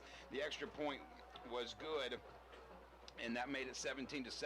Landon Mahan had a 2-yard touchdown run set up by a 25-yard run by quarterback Duval that made the score 23-7. The extra point was good for 24-7 with 54 seconds to play in the third quarter. So going into the fourth quarter, let's make this clear. Going into the fourth quarter, the score was 24-7. But Drew Vega had different plans. He throws a 10-yard pass for a big-time fourth down conversion to Jordan Branson at the 9:46 mark, and then the 9:06 mark, Drew Vega runs in for 24 yards to score another touchdown. The extra point was good, made the score 24-14. 7:41, probably the biggest special teams play of the entire year for the Sand Lizards, as the onside kick was recovered by Dardanelle, setting up another touchdown from 3 yards out by Drew Vega at the 3:24 mark. That made the score 24-21 after the extra point. Smash Hodges saves the game on a big third down stop at the 2-minute mark, which would make a turnover on downs occur, and then Drew Vega with a touchdown pass at the 8-second mark to Jordan Branson, and that made your final score 27-24. 20-point swing in the fourth quarter for the Sand Lizards, TK, and that could be the difference in the entire season. Yeah, it really could. They look like a entirely different team coming out of the second half. Going into the halftime, you could just tell, like, the sidelines were down, the fans were kind of down, everyone kind of holding their heads. But, man, they come out, and once that defense, once offense went down and picked up that first touchdown, you kind of felt the team come alive. And from there, it was kind of game on. And then we talked about defensive line all night. And the front seven, including Boatwright and Wilfong. Cheatham. And they all just played lights out. And when the team needed them the most, they bowed up. And they made that big-time stop to give the ball back to their offense that let Vega go back down the field. So, man, it was just a wonderfully, if you were writing a movie, wonderfully written movie tonight for the Sand Lizards, both offensive and defense. And if you're a Sand Lizard fan, you should be proud. Dardanelle Sand Lizards get their first conference win of the year by a final score of 27-24 after a 20-point comeback in the fourth quarter to knock off the Pottsville Apaches at John Needham Stadium. That has been your Box Drop post-game show. Next week, the Sand Lizards welcome the Red Bugs of Fordyce, who knocked off Junction City earlier this evening, or they were at least winning against Junction City earlier this evening, and they will come to Bob Keenan Field next week. Pre-game starts at 6:30 and kickoff set for 7 o'clock. That's at Bob Keenan Field. You can listen right here on Regional Radio KARV and watch here on the Dardanelle Sand Lizard Broadcasting Network. A big win for your Sand Lizards could be the difference in the entire season. For Taylor Kendrick and Matt Hodges, Johnny Story back in the world headquarters of KARV. Thank you all for listening and watching. Your Sand Lizards knock off Pottsville 27-24. Make a difference, not excuses. Give God the glory. My name is Drew Brent, and we'll see you right back here next week. Good night, everybody.